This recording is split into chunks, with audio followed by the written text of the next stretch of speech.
안녕하세요. 피부 관리숍을 운영하고 있는 30대입니다. 전에는 공부에 대해서 그다지 관심이 없었는데 요즘은 다시 대학이라도 다녀야 하나 이런저런 생각을 하고 있네요. 저는 어릴 적부터 학업에는 영 흥미가 없었습니다. 집에서도 학원이며 과외며 할 수 있는 건 다 해줬는데도 별로 소득이 없자 그냥 제가 하고 싶은 대로 하고 살라며 포기를 할 정도였어요. 학업에는 관심이 없었지만 미용에는 관심이 많아 피부관리 자격증을 취득해서 사업을 운영하게 되었죠.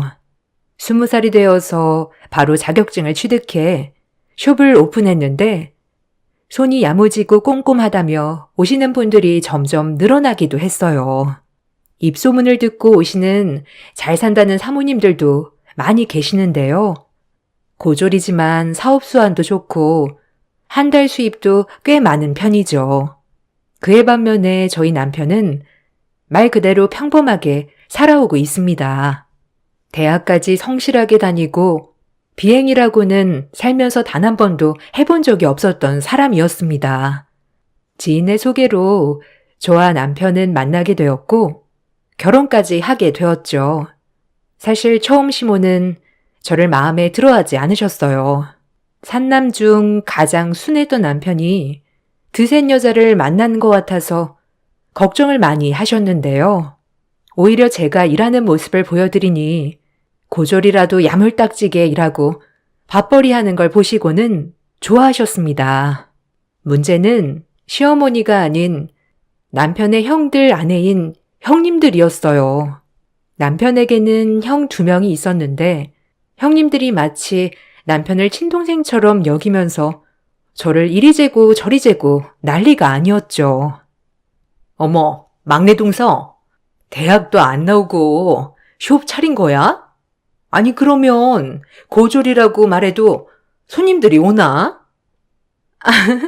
그러게 말이에요.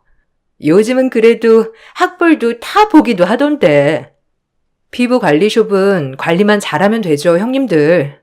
언제 한번 오세요. 제가 깔끔하게 관리해 드릴게요. 아이고, 우리가 가서 뭐해? 돈 열심히 벌어야 콕달지만한 곳에서 벗어나지. 괜찮아, 괜찮아. 그니까 말이야. 성인 되고 지금까지 쭉 관리숍 했으면 이제는 좀 편하게 일할 때 아니야? 지금도 그렇게 밤낮 없이 일하면 잘 되는 것도 아닌데 어떻게 그냥 관리받으러 가? 형수님들, 아니에요. 저희 결혼하고 신혼집도 다 수진이가 마련한 거예요. 오히려 제가 몸만 들어가는 건데요, 뭐. 어머, 아, 그래요? 뭐, 친정이 잘 사나 봐? 뭐 그냥 평범하죠. 저희 숍이 좀 잘 돼서 시간 말씀해 주시면 맞춰볼게요, 형님들. 결혼을 앞두고서 시댁 식구들을 만났을 때에도 형님들은 밤낮 없이 일을 하는 걸 보면 어려운 거 아니냐면서 얘기를 했지만 남편이 신혼집도 모두 제가 해가는 걸 말하니 두 형님 모두 아무 말도 못했어요. 사실 그때 이후로 별다른 문제가 생기지 않을 거라고 생각했는데 그건 제 착각이었답니다. 그날 이후로도 두 형님들은 저의 고졸의 핑계를 삼아 이런저런 속 긁는 얘기들을 했죠. 제가 임신을 준비한다는 얘기를 듣고 나서도 비웃으면서 얘기를 했어요. 어머, 동서, 요즘 임신 준비한다며? 아직 신혼인데 좀 더 즐기지 그랬어. 아, 저희 나이도 있고 이제는 슬슬 임신 준비해야 하지 않을까 그냥 생각만 하고 있어요. 어머, 그래? 그래도 임신하려면 미리 준비해야 하니까 엽산이나 이런 것도 잘 먹어야 되는데? 동서는 다른 사람들보다 영양제 많이 먹어야 되겠다. 네? 왜요? 아니, 동서는 고졸이고 공부에도 영 흥미 없었다며. 요새 뉴스에도 많이 나오던데. 아이들은 엄마 머리 담는다더라고. 그렇지? 맞아요, 형님. 저도 그 뉴스 봤어요. 아니, 우리 막내 서방님은 머리도 똑똑해서 걱정 없는데, 아이는 엄마 머리 담는다고 하니, 아유, 걱정이 많겠어. 아, 그런 건 별로 걱정 안 하는데요? 아니, 왜 걱정을 안 해? 동서는 아직 아예 안 나와봐서 모르는구나. 요즘은 공부 못한 애들이 오히려 왕따 당한다니까. 아휴, 내가 다 걱정이다. 그러니까요. 요즘 애들은 또 빨라서 그런 거 금방 하는데 동서 아이 낳고서는 부지런히 공부시켜야겠어. 에이, 형님들. 아이가 절 닮으면 야물딱져서 더 잘 살죠. 남편도 오히려 저 닮았으면 좋겠다고 하는데요. 두 형님들은 모두 명문대학까지 나왔던 사람들이었어요. 그렇지만 결혼을 하고 난 후에는 살림만 했죠.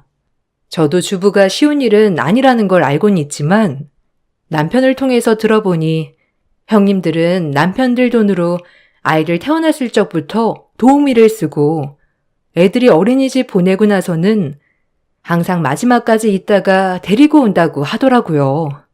이렇게 형님들에게 한 소리를 듣고 올 때면 너무나 어이가 없었지만 남편은 저를 항상 달래주었습니다. 형수님들 하는 얘기에 너무 신경 쓰지 마. 그냥 당신이 부러워서 그러는 거야. 아니, 부럽다고 나를 무시하는 건 너무 이상하지 않아? 그래도 나는 내 일도 잘하고 있고 그런데 너무 학벌 가지고 뭐라고 하니까 마음이 참 상하네. 그러게. 나도 형수님들 그렇게 말하는 거 당황스럽네. 예전에는 그러지 않았던 것 같은데 왜 그러는지 모르겠어. 아무튼 다음에 그런 소리 또 하면 내가 바로 화낼게. 아휴, 진짜. 내가 뭘 잘못했다고 저러는지 모르겠어. 어머님도 나한테 뭐라고 안 하시는데 오히려 형님들 눈치에 못 살겠다니까? 형들이 그냥 지나가서 그래. 요즘도 집안일 안 하고 놀러 다니면서 청소업체 불러서 집안 청소시키고 그런다고 하더라고. 둘이서 무슨 작당 모의를 하는지 매번 나가서 늦게 들어오고 돈도 다 써버리니까 형들도 죽을 맛이라고 하더라고. 그러니까 저번에 아주버님들 오셔서 얘기하는 걸 들으면 내가 다 화나는데. 첫째, 둘째 형님은 서로 죽이 정말 잘 맞았어요. 집도 가까워서 거의 매일 만나는 듯 했어요. 가끔 두 아주버님이 우리 집으로 와서 남편과 술 한 잔씩 마시며 하는 말을 들으면 정말 과간이었죠. 학벌로 항상 무시하는 형님들을 보면 집안일은 똑부러지게 하는 줄 알았는데 또 그건 아니라서 참 할 말이 없더라고요. 반면 시어머니는 자식들의 삶에 크게 관여를 하지 않으셨어요. 남편이 어릴 적에 시부가 돌아가시고 난 후부터 시모가 가정 경제를 책임졌는데 남편 말로는 시모 성격이 세다고 얘기를 했었거든요. 그래서 엄청 걱정을 했었는데 생각보다 훨씬 더 시모는 쿨하시고 시원시원하셨어요. 명절 때도 각자 보내자고 먼저 연락이 오실 정도였고 저희보다 더 바쁘신 분이셨죠. 1년에 특별한 날을 빼고는 시모와 함께 자리를 마련하는 게 쉽지 않을 정도였어요. 그러다 어느 날 시모가 갑자기 모든 식구들을 불러보았습니다. 내가 너희들한테 할 얘기가 있어. 조금 놀랄 수도 있는데 지금 만나는 사람이랑 결혼을 하고 싶어. 네? 갑자기요? 아니, 어떤 분이신데요? 연애만 하시는 게 아니라 결혼을 하시겠다는 거예요? 그래, 놀랄 수도 있겠지만 사실 그냥 지금이랑 달라질 건 없어.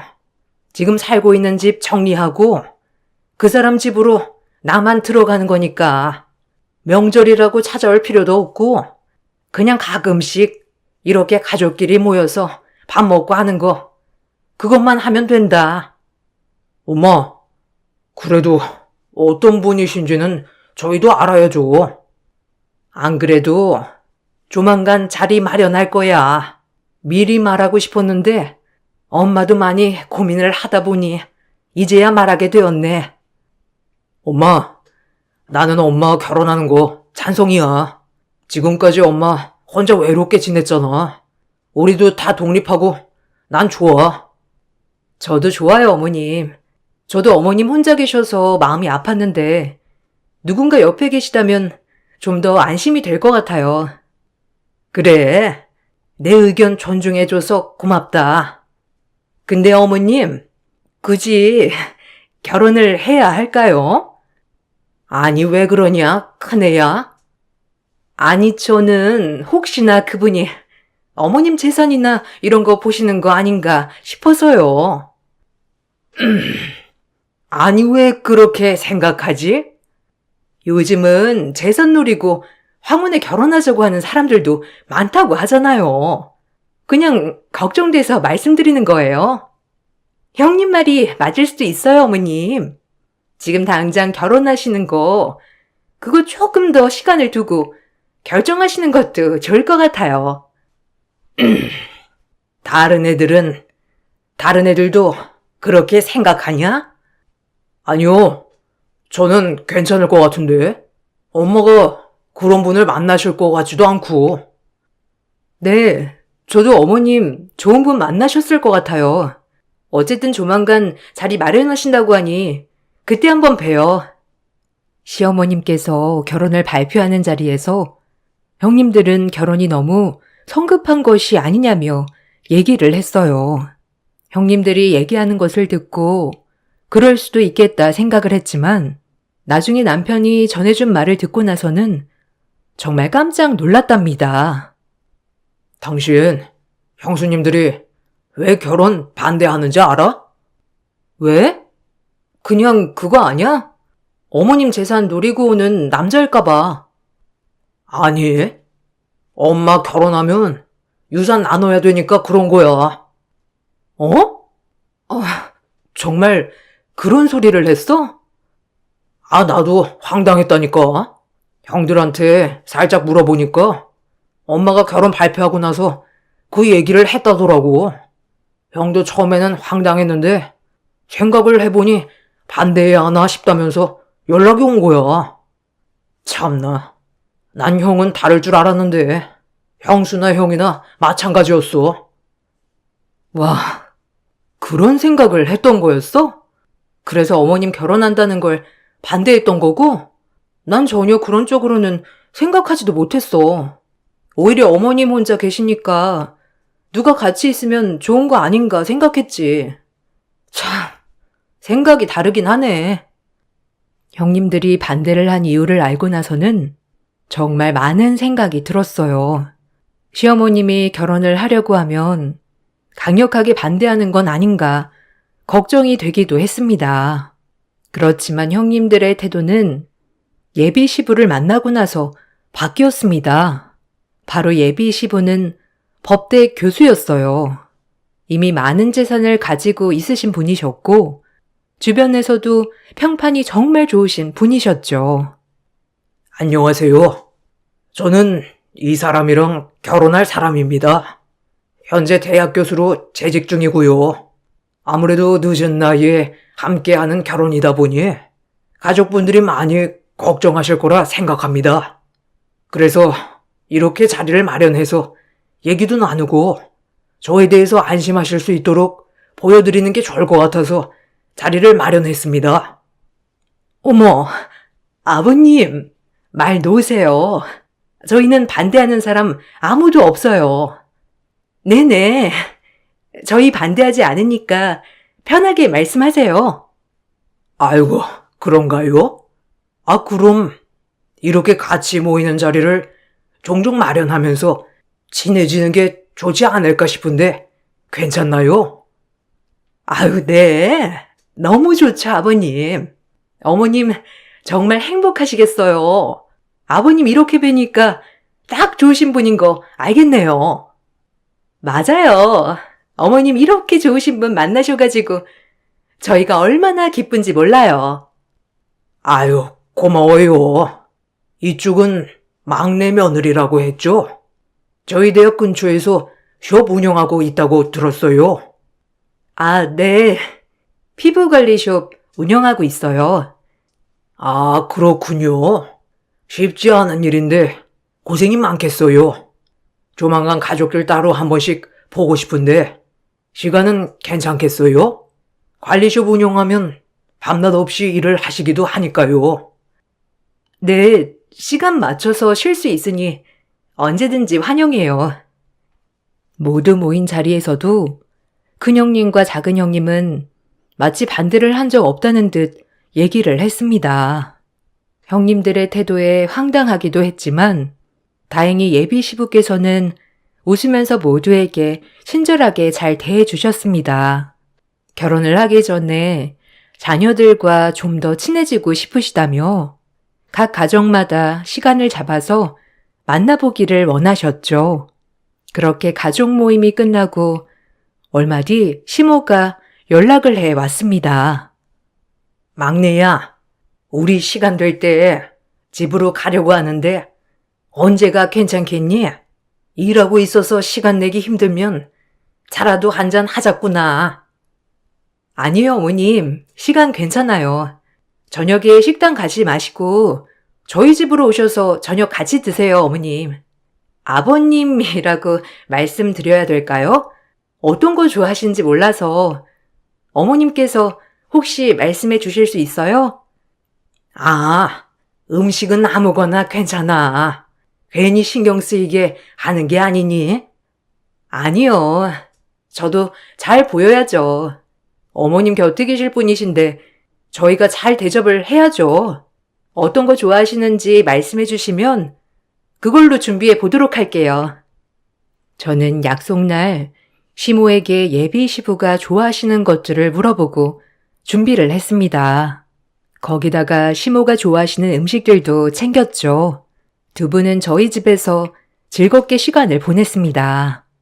즐거운 식사 자리를 마무리하고 나서 다 같이 차를 마시고 있는데 예비 시부께서 감동을 했다며 저희에게 얘기를 하셨어요.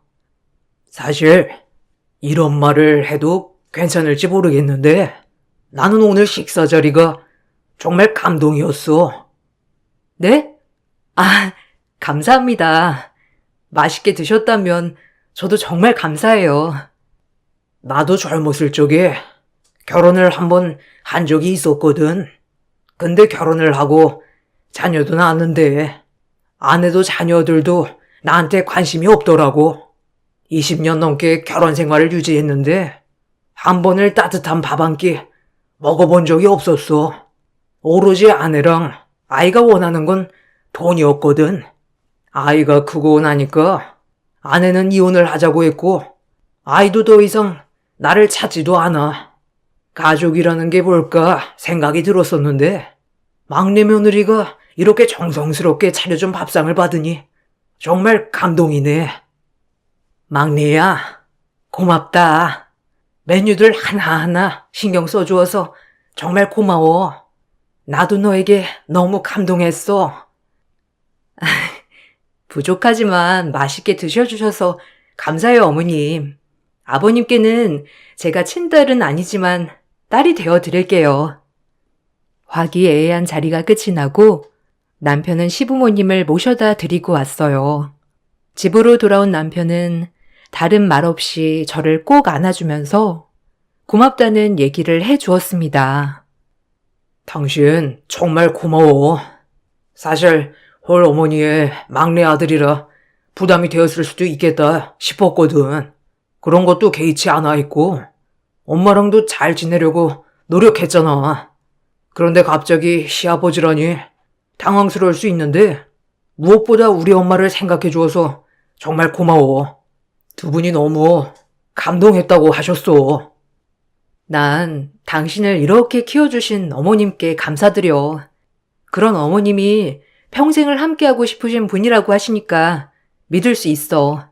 두 분이 참 잘 어울리셔서 정말 좋다. 엄마가 사실 말은 안 해도 많이 외로웠을 텐데 이렇게 누군가를 만나고 결혼하고 싶다고 하신 것도 처음이거든. 아마 걱정도 많으셨을 거야.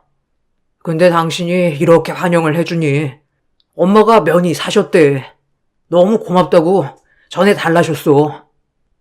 시부모님께서는 너무나 좋은 시간이었다며 저에게 고맙다는 얘기를 해 주셨습니다.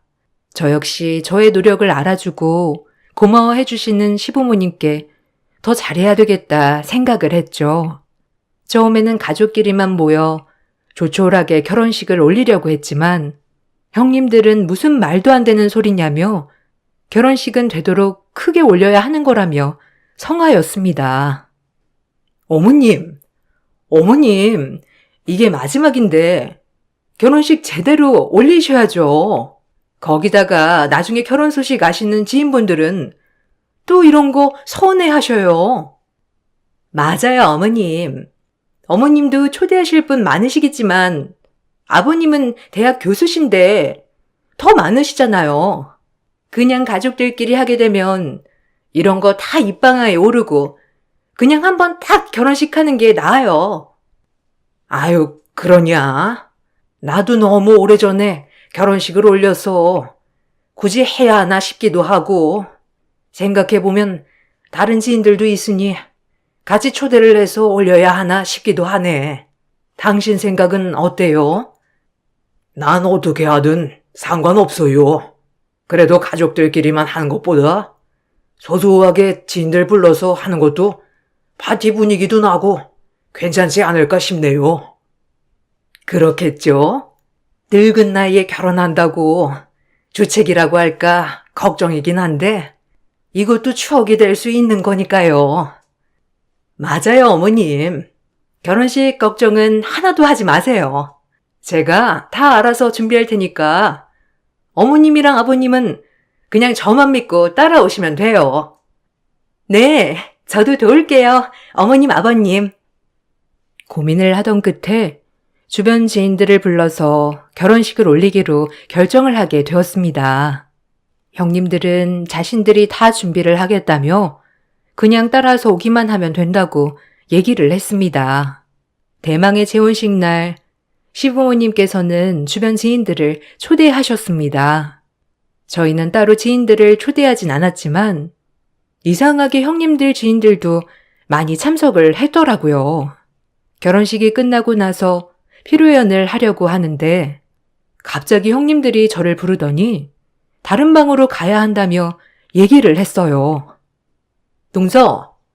동서는 거기 아니고 이쪽이야.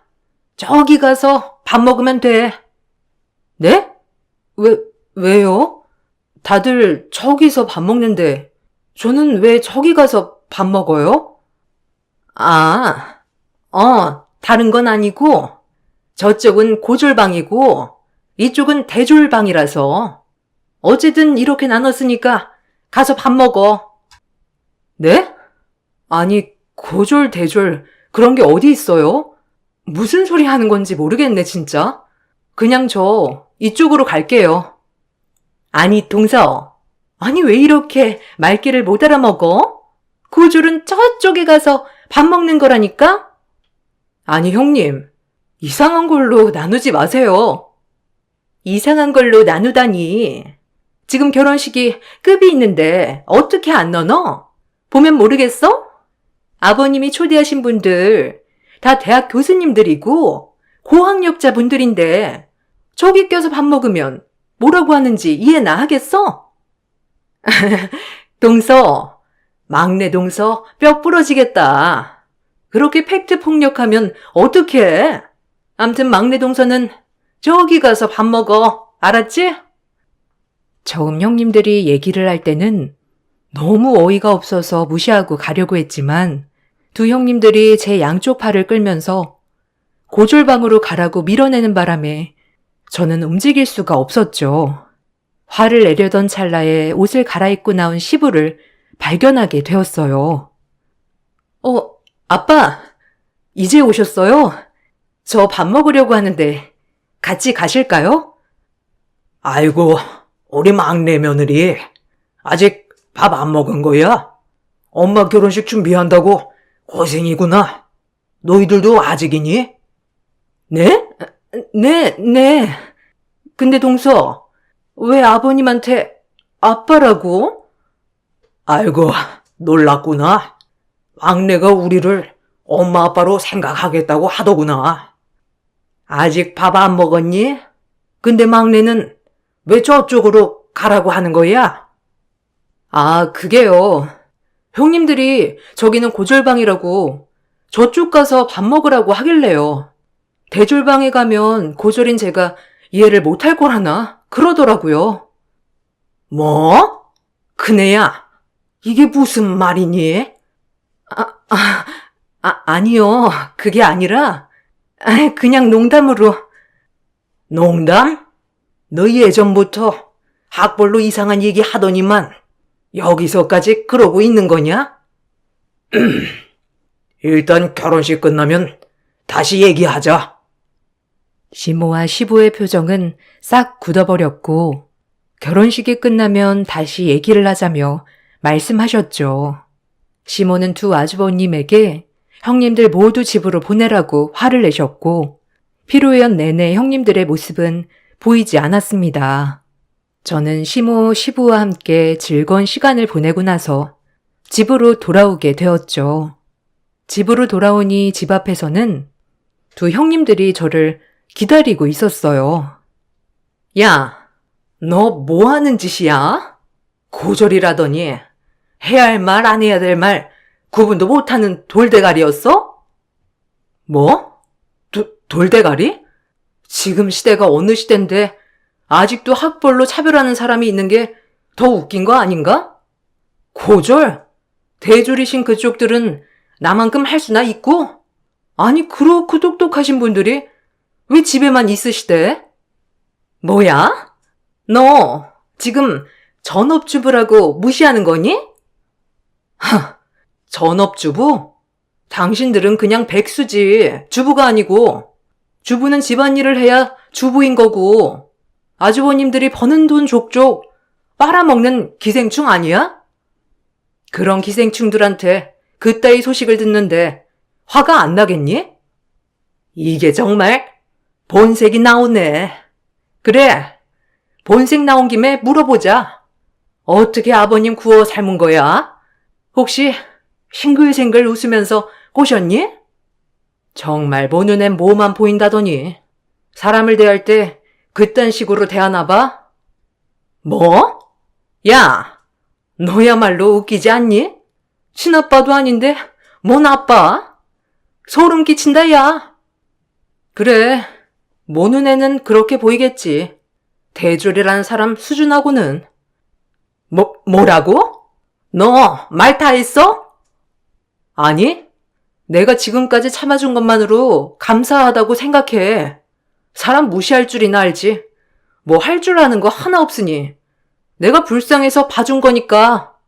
대졸이신 잘나신 두 분 말이 맞는지 하도 어처구니가 없어서 고학력자인 시아버님께 물어본 것뿐이니 나중에 어머님, 아버님 오시면 판단해 주시겠지. 남편은 두 아주버님에게 전화를 했고 두 형님들은 모두 남편들 손에 끌려갔습니다. 씩씩대며 들어온 집에서 남편은 이럴 줄 알았다며 그동안의 얘기를 해주더라고요. 알고 봤더니 두 형님들의 어이없는 만행은 저에게만 있었던 것은 아니었습니다. 첫째 형, 둘째 형 집에도 찾아갔지만 형님들은 아무것도 준비하지 않았다고 하더라고요. 약속까지 다 잡고 있었는데도 음식은커녕 갈 음식점도 알아보지 않았다고 하더라고. 형들이 부랴부랴 음식점 잡아서 갔는데 자리에 앉자마자 대학에서 똑똑한 친구들이 있으면 아이들 과외로 붙여달라고 성화해. 대학에 자리 있으면 일하게 해달라고 성화해. 난리가 아니었대. 어머, 그런 일이 있었어? 난 그런 것도 몰랐네. 그니까 나도 듣고 황당했네. 왜 갑자기 아버님 그러면서 살갑게구나 했더니만 다 꿍꿍이 속에 있었던 거야. 참나. 아니 그럼 나한테는 왜 그랬던 거야? 아마 당신을 좋아하니까 그게 마음에 들지 않았겠지. 그때 우리 집에 와서 감동했다는 걸 형수님들이 알았던 모양이야. 더 친해지면 자신들한테 뭐 떨어질 것도 없겠다 싶었는지 그런 유치한 일이나 저지른 거겠지. 참나, 정말 황당하네.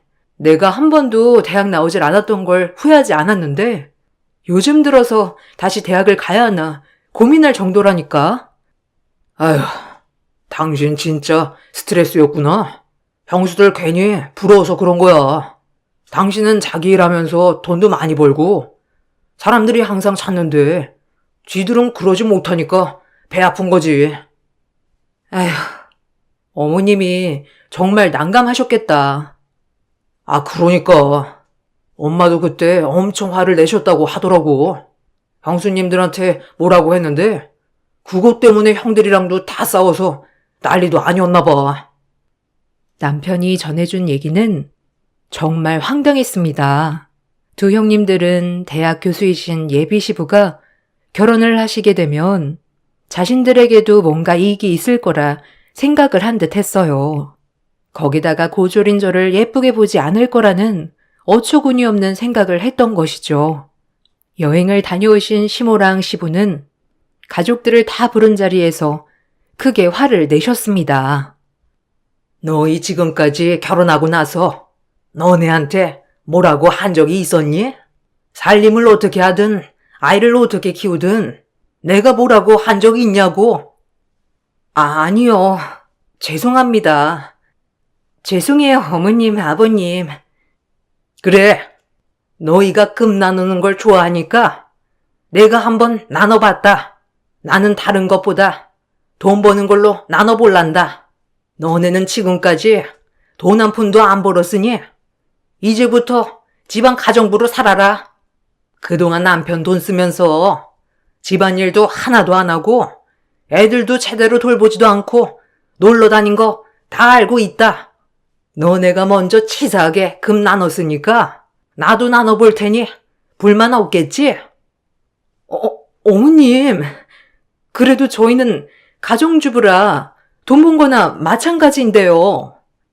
너네가 언제 살림을 냈어?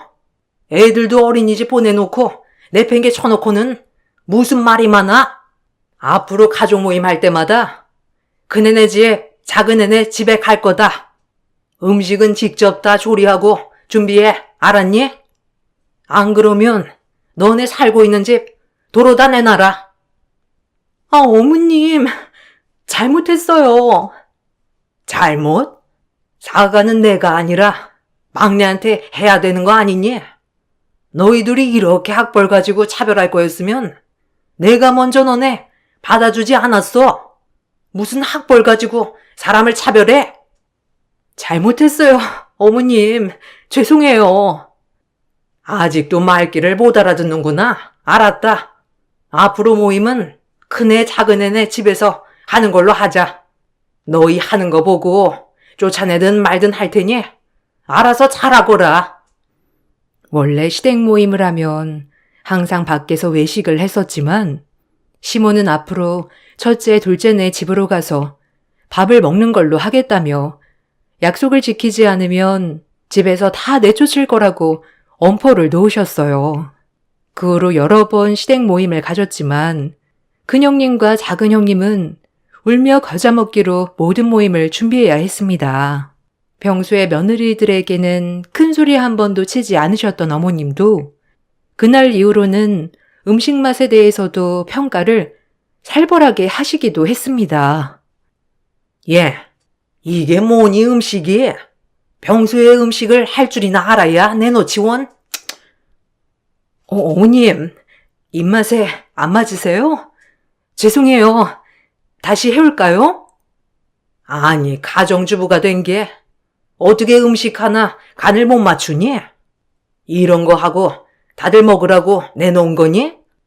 다시 간해서 올게요. 내 할 일을 잘해야 남한테도 이야기를 할 수 있는 거다. 아니, 내 할 일을 잘해도 남한테 뭐라고 할 권리는 없어. 근데 너는 해야 할 일도 제대로 못하면서 남한테 차별하고 멸시하고 그랬던 거냐? 앞으로 쭉 이렇게 몰 거니 다음번엔 제대로 준비하거라. 크게 혼쭐이 나고 정신 차릴 줄 알았던 형님들은 어느 날 모든 것이 제 탓이라며 토로하려고 집으로 찾아오기도 했어요. 야, 이거 다 너 때문이야. 너만 아니었어도 우리가 이렇게 고생은 안 하지. 그래. 어디서 여우같이 어머님, 아버님한테 살살 꼬리를 쳐? 너 다 알고 그런 거지? 우리 엿 먹으라고 이렇게 한 거잖아. 머리가 멍청하면 손발이 고생한다더니 이렇게 혼이 나고서도 정신을 못 차렸네. 지능은 성적순이 아니라더니 지금 그 말이 여기에 딱 어울리는 말이라는 거 알아요? 고졸이라고 무시했죠? 아니 그렇게 억울하면 어머님 말 안 지키겠다고 하고 이사 가면 되겠네요. 야, 우리가 어떻게 나가니? 지금 집에서 나가면 어디서 살라고? 맞아. 우리는 지금까지 10년 동안 살림하면서 그 집값 다 한 거야. 어머님 말씀 기억 안 나세요? 지금까지 놀러 다니면서 살림이며 육아며 다 내팽겨 치셨잖아요. 그래놓고 무슨 살림? 뭘 해야 다 값을 했다고라도 하죠. 야, 너 말 다 했어? 아니요, 다 안 했어요. 고졸이라고 그렇게 무시하셨는데 대졸이신데 집 나가라고 하면 갈 데도 없으신가 봐요? 저는 지금 살고 있는 집 제가 마련하고 온 거라서 시어머님이 더 좋아하셨는데 대졸이신데 그 정도보다 더 해오신 거 아니셨어요? 저는 고졸이라 이 정도밖에 못했으니 저보다 훨씬 더 많이 하셨겠네요? 그럼 시어머님이 말씀하셔도 안 무서운 거 아니세요? 그래서 여기까지 온 거 아니냐고요? 너 돈 잘 번다고 유세 떠냐? 니까 짓게 하는 게 남들 치작거리밖에 더 돼? 그럼 너흰 나만큼이나 벌 수는 있고? 아니 내가 버는 반의 반만큼은 할 수 있니? 평생 남들 흉이나 보고 차별이나 하고 산 니네가 사회 나가면 뭐라도 될 줄 아니? 너넨 지금 열심히 일해도 내 발끝만큼도 못 벌어. 하긴 자랑할 수 있는 게 학벌밖에 더 있겠어? 그리고 불만 있으면 나한테 찾아오지 말고 어머님한테 얘기해. 억울하면 지금이라도 집 한 채 해오면 되겠네. 울그락불그락 얼굴을 붉히던 두 형님들은 저의 얘기에 아무런 말도 하지 못한 채 집으로 돌아갔습니다. 그 후로도 시모와 시부는 종종 저와 따로 만나 식사도 하셨죠. 남편 없이도 자주 만나서 시간을 보내기도 했습니다. 고졸이라고 무시했던 형님들은 시댁 모임을 해도 아무런 말도 하지 않았어요. 여러분들은 어떠신가요? 학벌에 따라서 사람이 다르게 보이기도 한가요?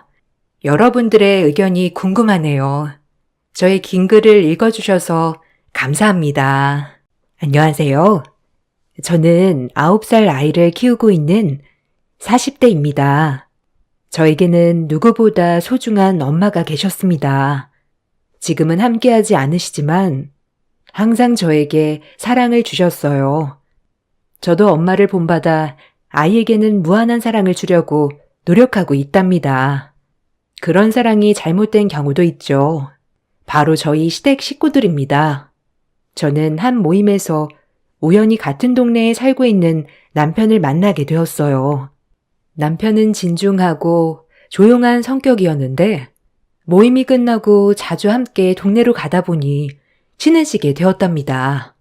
그러던 중 좋은 감정이 생겨 연애를 시작하게 되었고 연애 1년 후 결혼을 다짐하게 되었어요. 남편의 묵직하고 든든한 성격이 저에게는 큰 버팀목이 될 거라 생각이 들었기 때문이었습니다. 저에게는 아버지가 안 계셨는데요.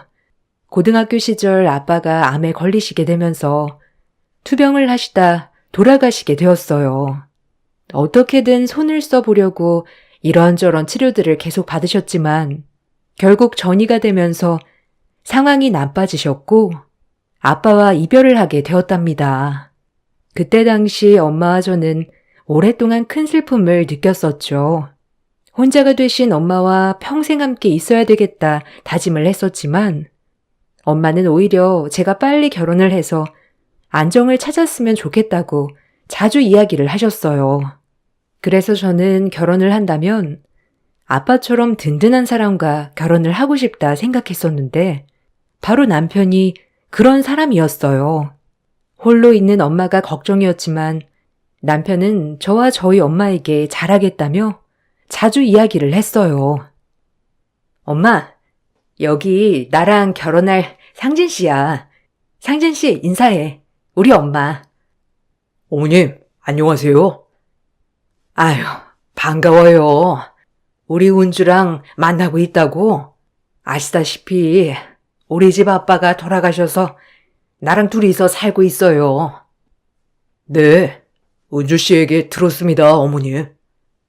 같이 있었으면 예비 사이 정말 좋아했을 텐데. 은주, 잘 부탁해요.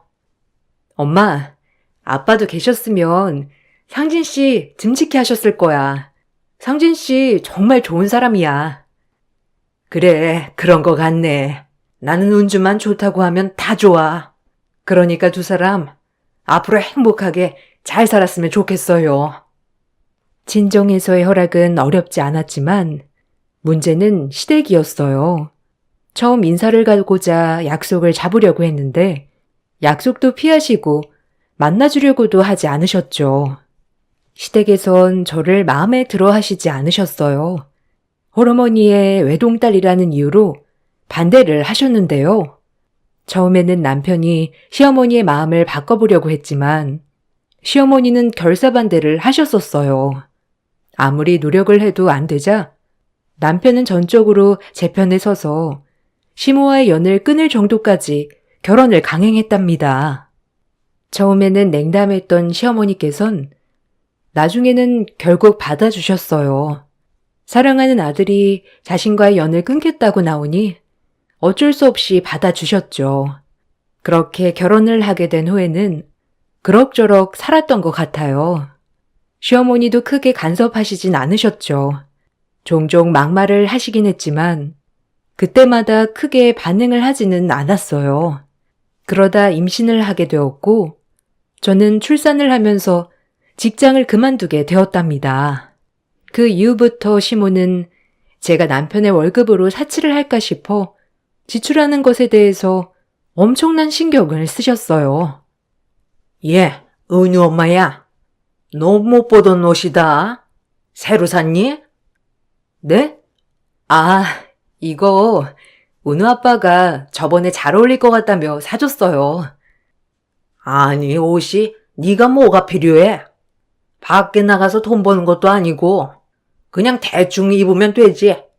이건 얼마니? 얘는 상진이가 사준다고 해도 거절해야지. 그걸 다 받고 있니? 어머니, 이거 얼마 안 하고 거기다가 저도 잘 입고 다녀야죠. 요즘은 후줄근하게 다니면 남편이 돈도 안 주나 욕해요, 사람들이. 아유, 말이나 못하면. 얘, 가지고 있는 옷만 잘 관리해도 후줄근하게 안 보인다. 네가 살림을 대충 하니까 옷이 허름해지는 거지. 시모는 옷이라도 하나 바뀌면 옷을 또 샀다며 요란법석이셨어요. 특히 밖에 나가서 일도 하는 것도 아닌데 새 옷이나 화장품을 사는 것을 이해하지 않으셨죠. 저에게 쓰는 돈은 매우 아까워하셨지만 시댁에 쓰는 돈에 대해서는 굉장히 너그러우셨어요. 오히려 부족하다고 생각도 하셨답니다. 그렇게 결혼 5년이 되었을 때 갑자기 시아버님께서 암에 걸리셨어요. 종합검진을 받으면서 발견하셨는데 거의 초반에 발견이 되어서 조직만 떼어내면 완치될 가능성이 높다고 하셨어요. 시아버님이 병원에 계시는 동안 간병인이 필요했는데 저는 당연히 시어머니께서 간병을 하실 거라 생각을 했어요. 근데 시댁에서는 당연히 제가 할 거라 생각을 하셨더라고요. 아빠 내일 모레 병원 입원하는 거 알지? 시간 맞춰서 와라. 올 때 반찬도 몇 가지 해서 들고 오고. 병원밥이 입맛에 안 맞으시다고 하니까 치료 받는 동안에는 직접 반찬하고 밥해서 와야 되겠다. 네? 제가 간병을 하라는 말씀이세요? 제가 어떻게 아버님 병간호를 해요? 어머님이 하시는 거 아니시고요? 예, 늙은 내가 어떻게 병간호를 하니? 너는 집에서 쉬고 있는데 건강한 네가 해야지. 거기다가 네 아빠 암 걸렸을 때 네가 간병해 봤을 거 아니야. 경험도 있으니까 잘하겠지.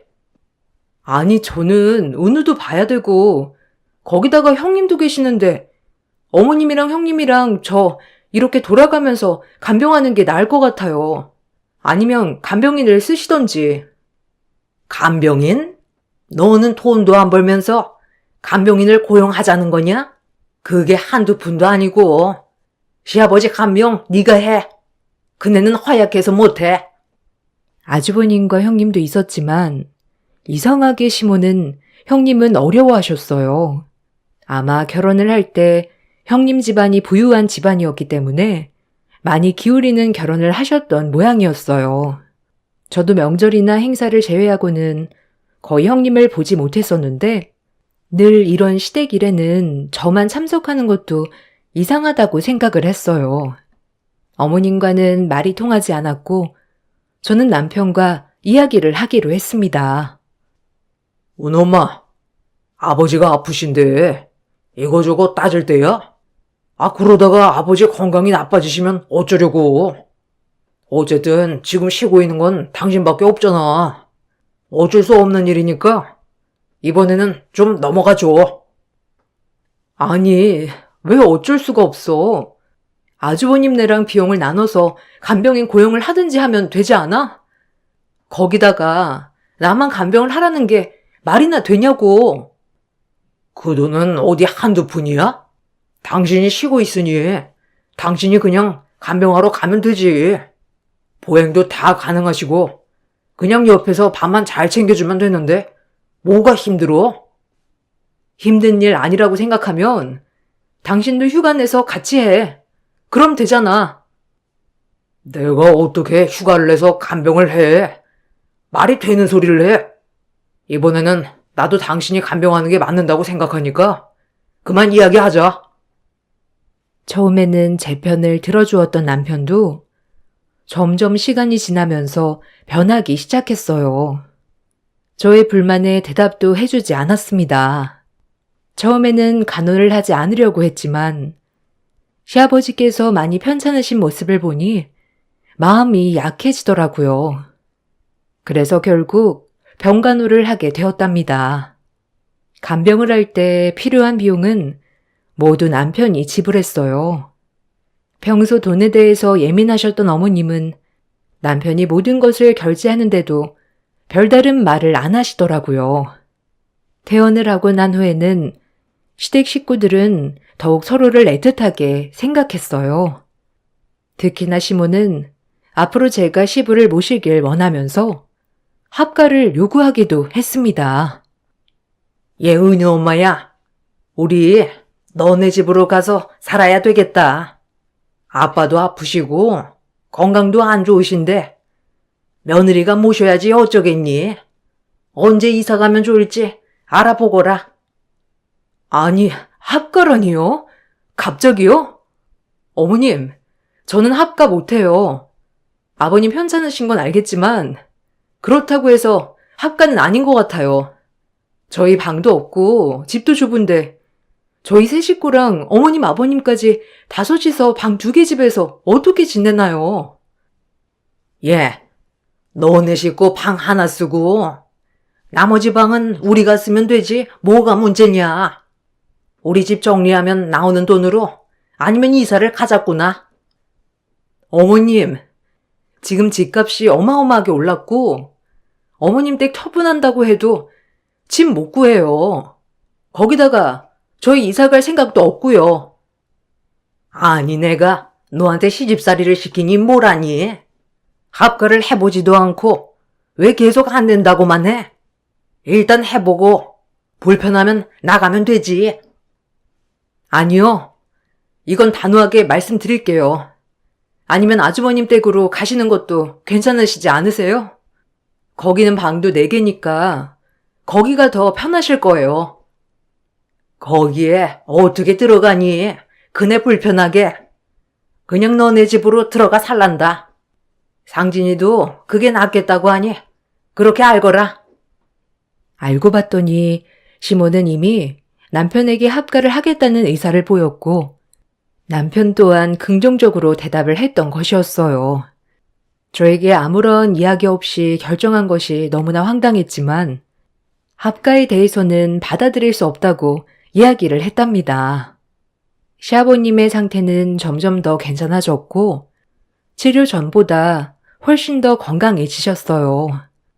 운동도 꾸준히 하시고 몸에 좋다는 온갖 것들을 다 챙겨 드셨기 때문이었죠.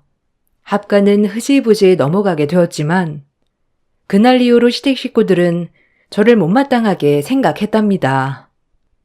그렇게 시간이 더 지나 아이가 초등학교에 입학을 하면서 저는 일을 시작하게 되었어요. 아이가 어느 정도 컸기 때문에 직장 생활도 할 수 있을 거라 생각을 했죠. 시댁에서는 이 사실을 알고 나서 비아냥거리며 이야기를 했어요. 예, 너는 그렇게 일해서 얼마나 버니? 그냥 집에서 가만히 있는 게 도와주는 거 아니니? 너 직장 다닌다며 옷이며 화장품이며 잔뜩 살 텐데 아깐 줄은 모르고. 어머님, 그래도 어느 정도 벌어요. 거기다가 직장 다니니까 아이도 좋아하고요.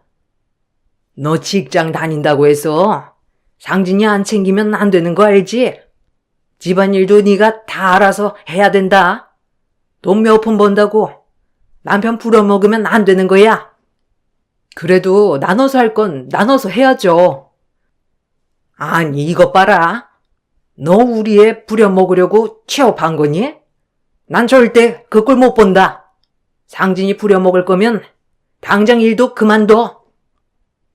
시모는 제가 일을 하면서 몇 푼이나 버냐며 비아냥거리실 뿐만 아니라 혹시라도 제가 남편을 집안일로 부려먹을까 노심초사 하셨어요. 직장에 다니면서 점점 저는 시댁 식구들에게 지쳐갔습니다. 처음에는 아이만 데리고 둘이서 사는 게 낫지 않을까 싶었는데 제가 고민을 하고 있었던 건 친정 엄마였어요. 친정 엄마와 아빠는 동네에서도 소문난 인고 부부셨답니다. 아빠의 은퇴가 거의 다가오는 시점에 갑작스레 암이 발병되었고 전이가 되면서 치료를 받으시다가 돌아가시게 되었어요. 엄마는 많은 아픔 속에서 딸만은 행복하게 잘 살기를 바라고 계셨어요.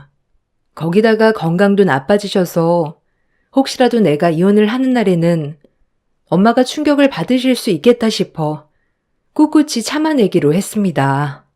나에게는 너무나 소중한 엄마였기 때문에 엄마의 바람을 지켜드리고 싶었죠.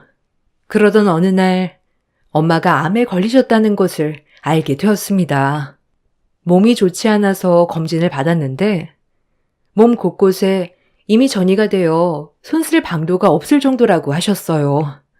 사실 날이 얼마 남지 않은 상황이었기 때문에 저는 재택으로 일을 돌리고 엄마 병간호를 하기 시작했어요.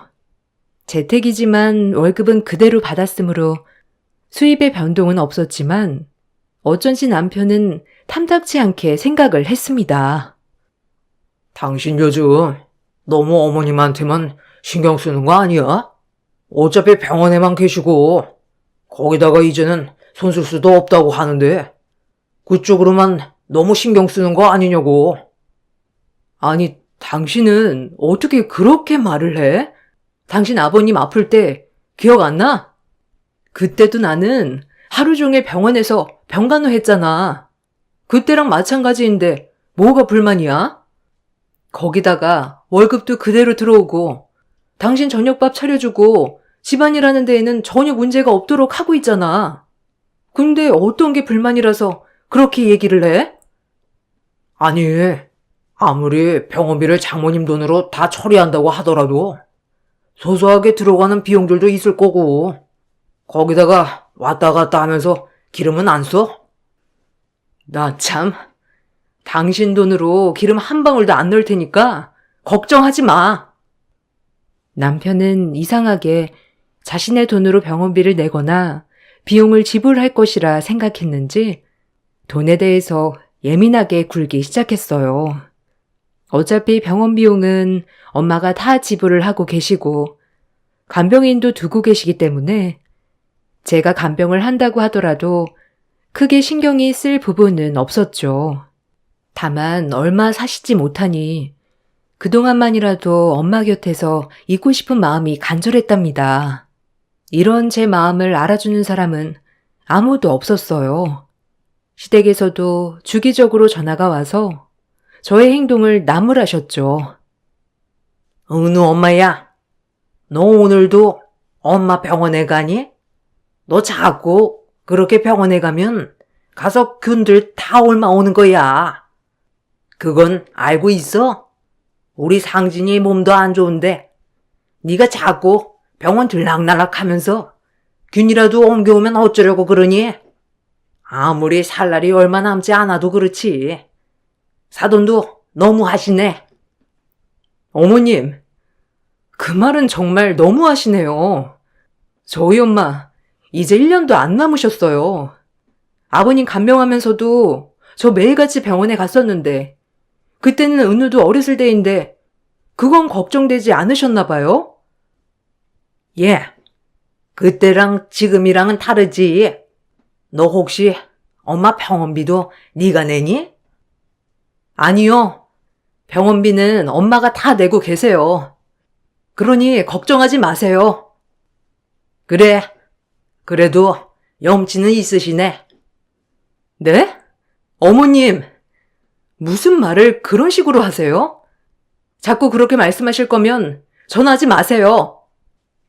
예, 내가 못할 말을 한 것도 아닌데 왜 이렇게 예민해? 솔직히 병원비 한두 푼도 아니고 그거 다 내면 너는 어떻게 살려고 그래? 걱정돼서 한 말이다. 시모는 제 속을 뒤집어 놓기도 했지만 저는 그쪽에 감정을 쏟을 시간조차 없었어요. 엄마의 얼마 남지 않은 시간을 더 알차게 보내고 싶었답니다. 결국 치료를 받기 어렵다 판단이 되었을 즈음 엄마는 퇴원하셨고 집에서 시간을 보내셨어요. 저도 엄마 집으로 찾아가 낮에는 시간을 보내고 저녁에는 다시 집으로 돌아왔죠. 점점 상황이 나빠지면서 엄마는 겨우 죽만 몇 스푼 드실 수 있을 정도가 되었어요. 그나마 잘 드시는 것이 전복죽이라 매번 사다 드렸는데 그날따라 집에서 급히 나오는 바람에 남편 카드를 들고 나왔더라고요. 어쩔 수 없이 남편 카드로 2만 원짜리 전복죽을 결제했답니다. 근데 결제가 되고 얼마 지나지 않아 갑자기 시어머니가 전화를 하셨어요. 너 이럴 줄 알았다. 너 당장 집으로 와. 네? 어머님, 저 지금 못 가요. 그냥 전화로 말씀하세요. 이게 잘못을 하고도 뻔뻔하게 당장 집으로 오라고. 시모는 화가 난 목소리로 소리를 쳤고 저는 영문을 모르는 채 우선 시댁으로 향했습니다. 시댁에 가보니 시모는 얼굴이 붉어져 씩씩대며 저를 보고 계셨고 그 옆에는 남편이 있었어요. 무슨 일일까 싶어 말을 해보니 바로 남편의 카드로 죽을 샀던 것이 문제였어요. 야, 너 우리 아들 돈으로 너네 엄마 먹을 거 사고 있니? 아니 우리 아들 키우는데 뭘 해줬다고? 너네 엄마가 그 카드를 써? 네? 어머님, 고작 2만 원 쓴 거 가지고 지금 이렇게 부르신 거예요? 고작 2만 원? 너는 2만 원이 고작이니? 이것 봐. 얘 전부터 사치하는 것 같더니만 아주 난리구나. 너 평간호 하면서 절대로 돈 안 쓴다고 호언장담해놓고 이렇게 뒤통수를 치고 다니니? 내가 상진이한테 듣고 얼마나 어이가 없었는지 알아? 당신이 어머님한테 이야기한 거야? 아니 내가 큰 돈을 쓴 것도 아니고 엄마가 겨우 먹는 전복죽 하나 산 건데 그게 그렇게 아까웠어? 당신이 전에 이야기했잖아. 어머니 간병하면서 쓰는 돈 하나도 없을 거라고. 내 돈 하나도 안 쓴다고 했으면서 이건 뭔데? 뭐? 아, 참나. 남도 이렇게는 안 해. 예, 네가 번 돈도 아닌데 당연하게 쓰는 건 말이 되고 됐고 당장 너네 엄마한테 가서 돈 모두 받아와. 이날 이후 저는 남편과의 냉전을 시작하게 되었어요. 시모도 시모지만 무엇보다 내 편이 되어야 하는 남편이 이런 식으로 나올 줄이야 생각조차 못했었죠. 그동안 돈에 대해서 매우 예민하게 말을 하긴 했지만 고작 2만 원으로 이런 태도를 보인다는 게 저는 화가 났습니다. 나중에 남편과 대화를 나누면서 저는 더 이상은 버티지 못하겠다 생각을 했어요. 여보, 그래. 내가 당신 돈 하나도 안 쓴다고 했으니까 그럴 수 있어. 근데 우리 엄마가 당신한테도 잘해줬는데 겨우 2만 원짜리 죽도 못 사드리는 거야? 당신 고작 2만 원이라고 했어? 이게 2만 원이 될지 2천만 원이 될지 어떻게 알아? 이걸 시작으로 앞으로 더 쓸 수도 있는 거고. 도대체 당신은 나를 어떻게 생각하고 산 거야? 장모님이 이제 살 날이 얼마 남지도 않았는데 굳이 이런 걸로 재고 따져야 되겠어? 나는 시아버님 병간호도 다 했잖아. 그때는 당신이 병원 비용도 모두 지불한 거 아니야? 그때 내가 당신한테 왜 그렇게 쓰냐고 한 번이라도 이야기한 적 있어? 난 내 아빠고 장모님은 내 엄마가 아닌데 왜 내가 돈을 내야 하는 건데? 남편의 말에 저는 정이 떨어졌어요. 그간 살았던 세월 동안에도 남편은 시댁이라면 아끼지 않았지만 친정에는 그 흔한 과일도 한번 사가 본 적이 없었거든요. 거기다 2만 원짜리 죽 산 걸 이렇게나 아까워한다는 것이 너무나 황당하고 어이가 없었답니다. 남편과는 더 이상 함께할 수 없다고 생각을 했어요. 남편 역시 저와는 더 살고 싶지 않다며 이혼을 하게 되었습니다. 이혼 후 아이는 제가 데리고 오게 되었어요. 시모는 동네방네 친정아빠가 암으로 죽었다고 해서 받아주기 싫었는데 친정엄마도 암에 걸렸다며 지금이라도 내쫓길 잘했다고 말하고 다녔습니다. 심지어 아이 양육에 대해서도 결사 반대를 하셨는데 그 이유가 제 피가 섞여 있기 때문이라고도 하셨죠. 저는 이런 시모의 태도에 질렸고 방관하는 시댁 식구들의 모습에 질려버렸습니다. 엄마에게는 어쩔 수 없이 사실을 이야기하게 되었어요. 엄마, 사실 나 이혼했어. 전부터 말하려고 했는데 다 마무리되고 말하게 되었네. 잘 살고 싶었는데 잘 안 되더라고. 이혼했다고? 아니 어떻게 하다가? 아휴, 네가 얼마나 속이 말이 아니었겠어. 엄마도 아픈데 다 엄마 때문이야. 아니야, 엄마. 오히려 잘한 선택인 것 같아. 예전부터 맞지 않다는 건 알고 있었지만 견디다 보면 좋은 날이 올 거라 생각을 했었어. 근데 오지 않더라고. 그래. 지금은 마음이 좀 괜찮아? 지금은 훨씬 마음이 편하네. 그때는 하루하루 버티는 게 고역이었는데 지금은 이렇게 엄마랑 계속 같이 있을 수 있으니 더 좋아. 처음에는 깜짝 놀라셨지만 그래도 제 선택에 손을 들어주셨죠. 저는 엄마 병간호에 더 집중을 하기 위해서 일도 그만두고 간병을 시작했어요. 1년의 시한부라고 처음에 들었던 것과는 다르게 엄마는 1년 동안 잘 버티셨습니다. 더 나아질 수 있었으면 좋았겠지만 확인을 할 때마다 상황은 조금씩 나빠지기 시작했어요. 어느 날 엄마의 상태가 나빠지게 되면서 더 이상 집에서 생활을 할 수 없게 되었어요. 마지막 치료를 위해서 엄마는 다시 병원으로 입원을 하게 되었어요. 입원을 하면서 병원에서는 이번이 마지막일 수도 있다는 이야기를 하셨죠. 한동안 정신을 차리지 못하셨던 엄마를 보며 이별을 준비하고 있던 어느 순간 갑자기 마치 아프지 않으셨던 것처럼 깨어나셨어요. 엄마는 저에게 입원할 때 가지고 온 가방을 달라고 하셨습니다. 거기에서 통장 하나를 꺼내시고 저에게 보여주셨어요. 확인을 해보니 평생을 일하지 않고서도 먹고 살 수 있을 정도의 금액이 들어 있었습니다.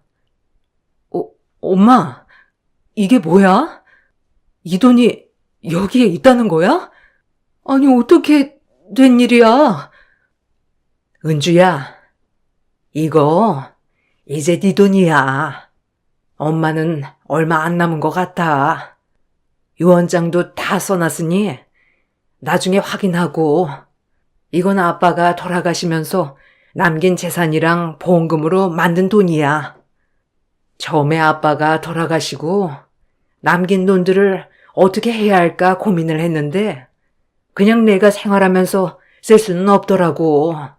좋은 기회로 투자를 하게 되었고 그 수익으로 다시 투자를 하고 또 해서 이렇게 만들 수 있었어.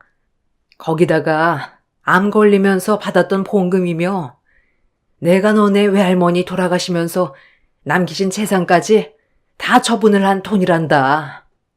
부동산은 그냥 남겨둬야 할까 싶었는데 조금씩 처분을 했어.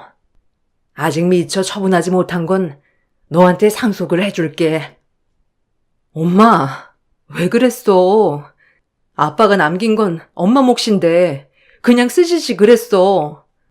엄마 그러면 돈 있는데도 지금까지 평생 일하면서 생활을 한 거야? 은주야, 엄마는 네가 정말 행복했으면 좋겠어.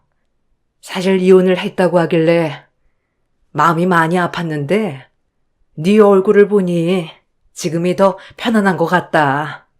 그래서 엄마는 마음 놓고 눈 감을 수 있을 것 같아. 나도 처음에는 그냥 생활비로 쓸까 생각도 했었지. 근데 아빠가 돌아가시면서 자기 몫까지 널 든든하게 지켜주라고 했거든. 그래서 너를 위해서 남겨둔 거야. 엄마가 끝까지 네 곁에 있어주고 싶었는데 못해줘서 너무 미안해. 다른 건 몰라도 너랑 은우 생활하는데 보탬이 될 수 있다면 그걸로 엄마는 이 짐을 덜고 싶었어. 엄마는 아빠가 돌아가시고 나서 저를 지키기 위해서 많은 노력을 하셨어요. 그런 엄마의 노력을 알기 때문에 저는 엄마의 바람을 지켜드리고 싶었죠. 엄마는 통장과 서류들을 주셨어요. 천문학적인 금액을 상속받았다는 것에 놀라기도 했지만 정말 엄마와의 이별이 얼마 남지 않았다는 것이 마음을 아프게 했습니다. 제가 상속을 받았다는 것은 엄마의 명의로 되어 있던 부동산들이 제 명의로 바뀌면서 시댁의 귀에도 들어가게 되었어요. 그 이후 시댁 식구들은 저에게 연락을 해와 어이없는 이야기를 했습니다.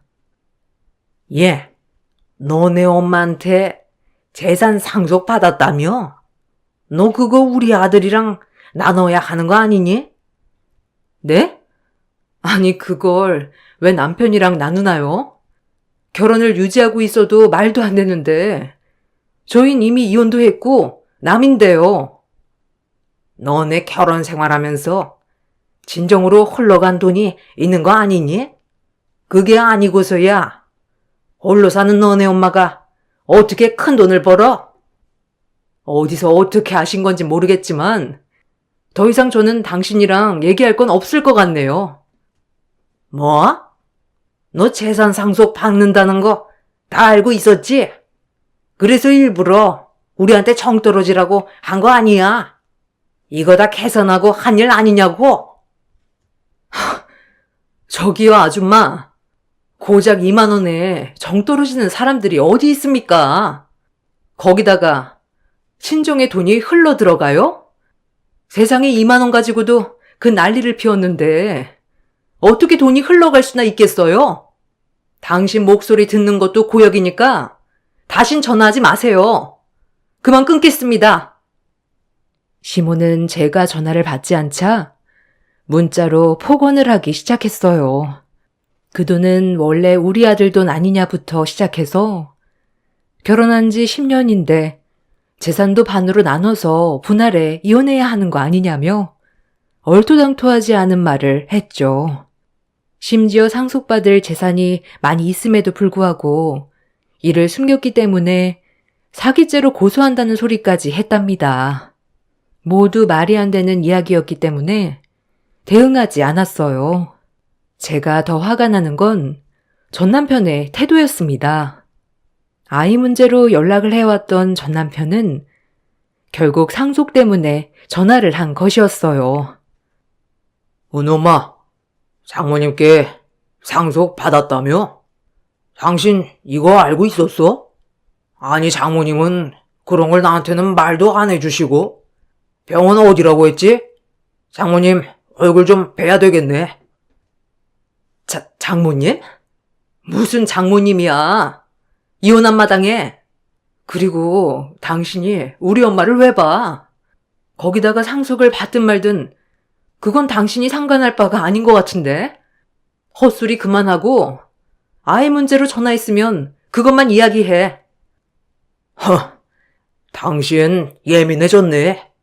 어쨌든 당신이랑 10년 결혼 생활 했는데 아무리 이혼했다고 하더라도 그건 분할해 줘야 하는 거 아니야? 그 엄마의 그 아들이 맞네.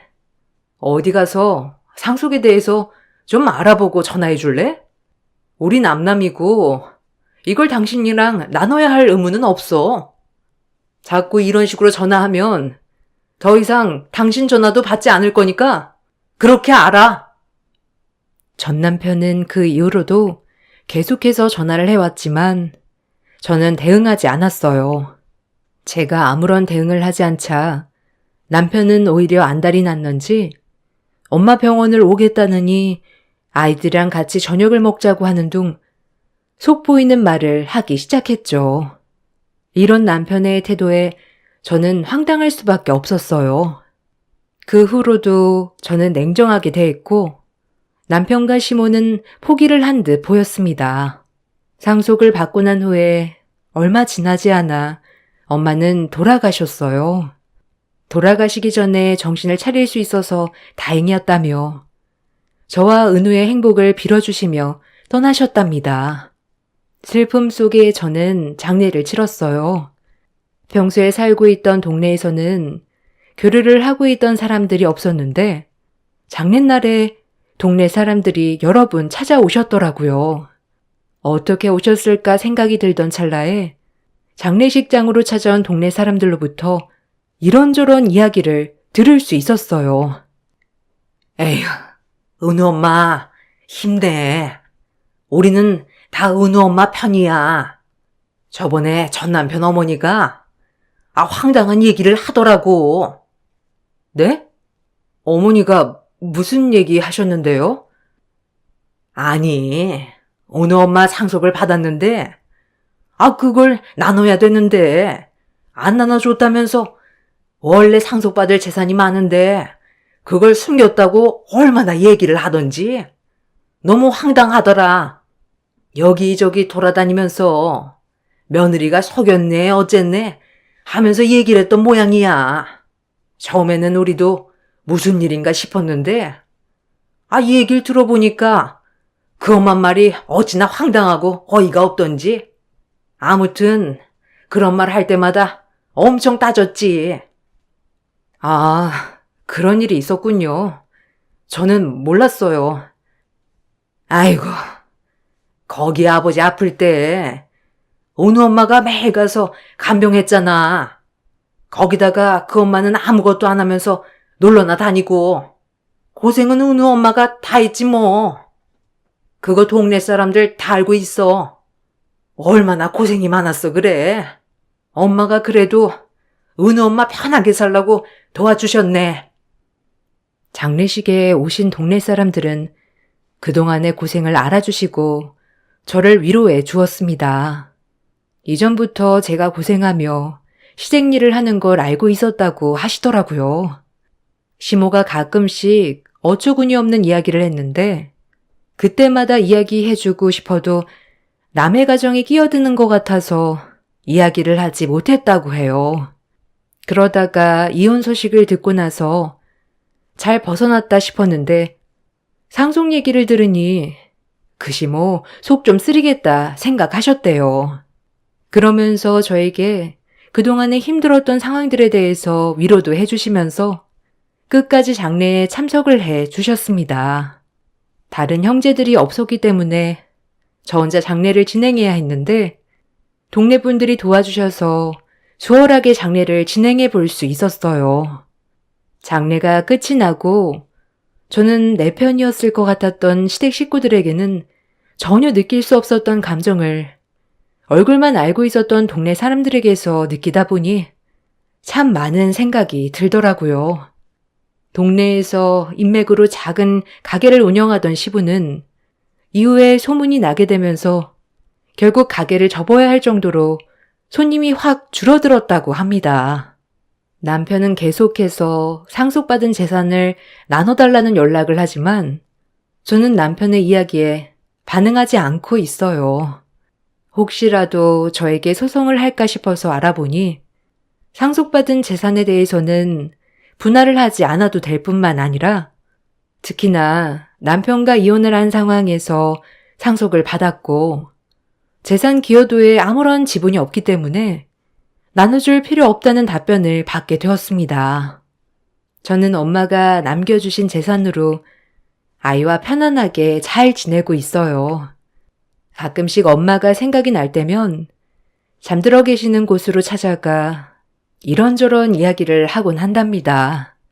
아이도 이혼을 하고 나서 그전보다 훨씬 편안해지고 저 역시 생활에 스트레스 없이 잘 지내고 있어요. 엄마는 끝까지 저와 함께하지 못했다는 점을 너무나 미안해 하셨지만 엄마가 이렇게 재산을 남겨주시지 않았다면 저는 힘들게 살았을지도 모르겠다 생각이 들어요.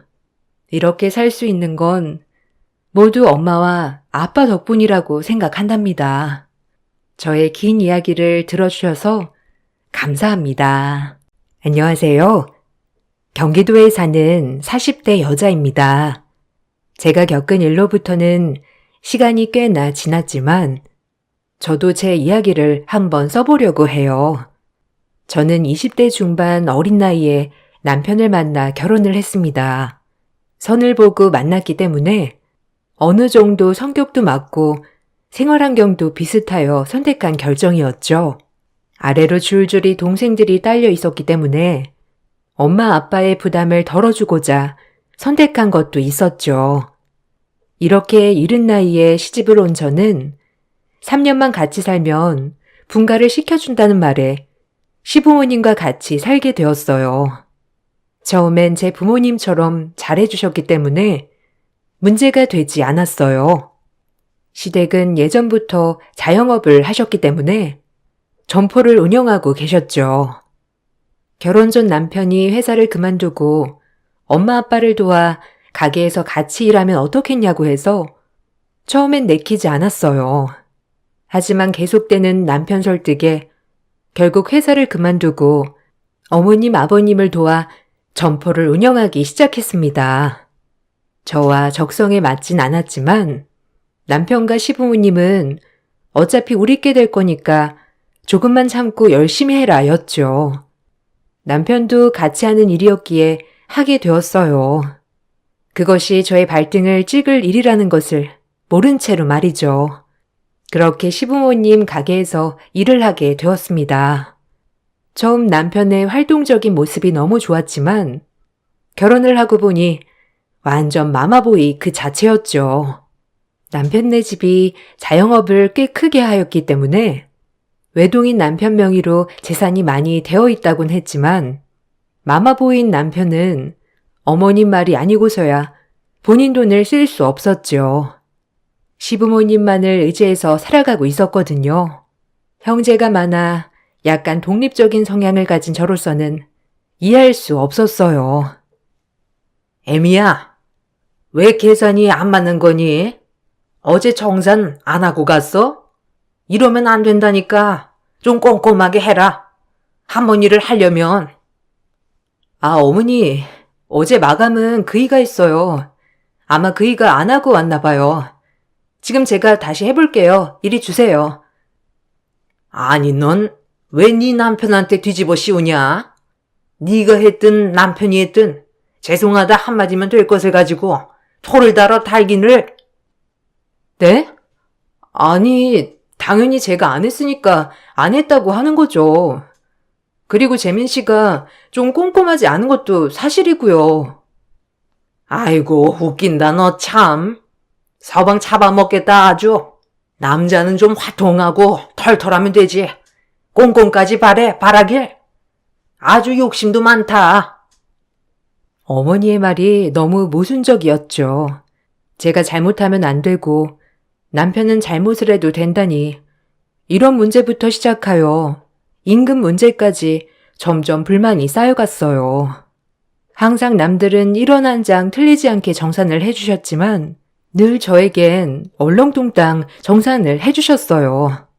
이런 것들이 쌓여 저는 점포에서 일을 하기 싫어졌습니다. 그래서 어머님께 말을 했죠. 더 이상은 할 수 없었기 때문에요. 생활비를 한번 타려고 하면 어머님에게 어떤 연유로 돈을 쓴다고 허락을 받고 돈을 써야 했어요. 정말 숨이 막혔습니다. 어머님, 저 그냥 다시 회사 나갈까 봐요.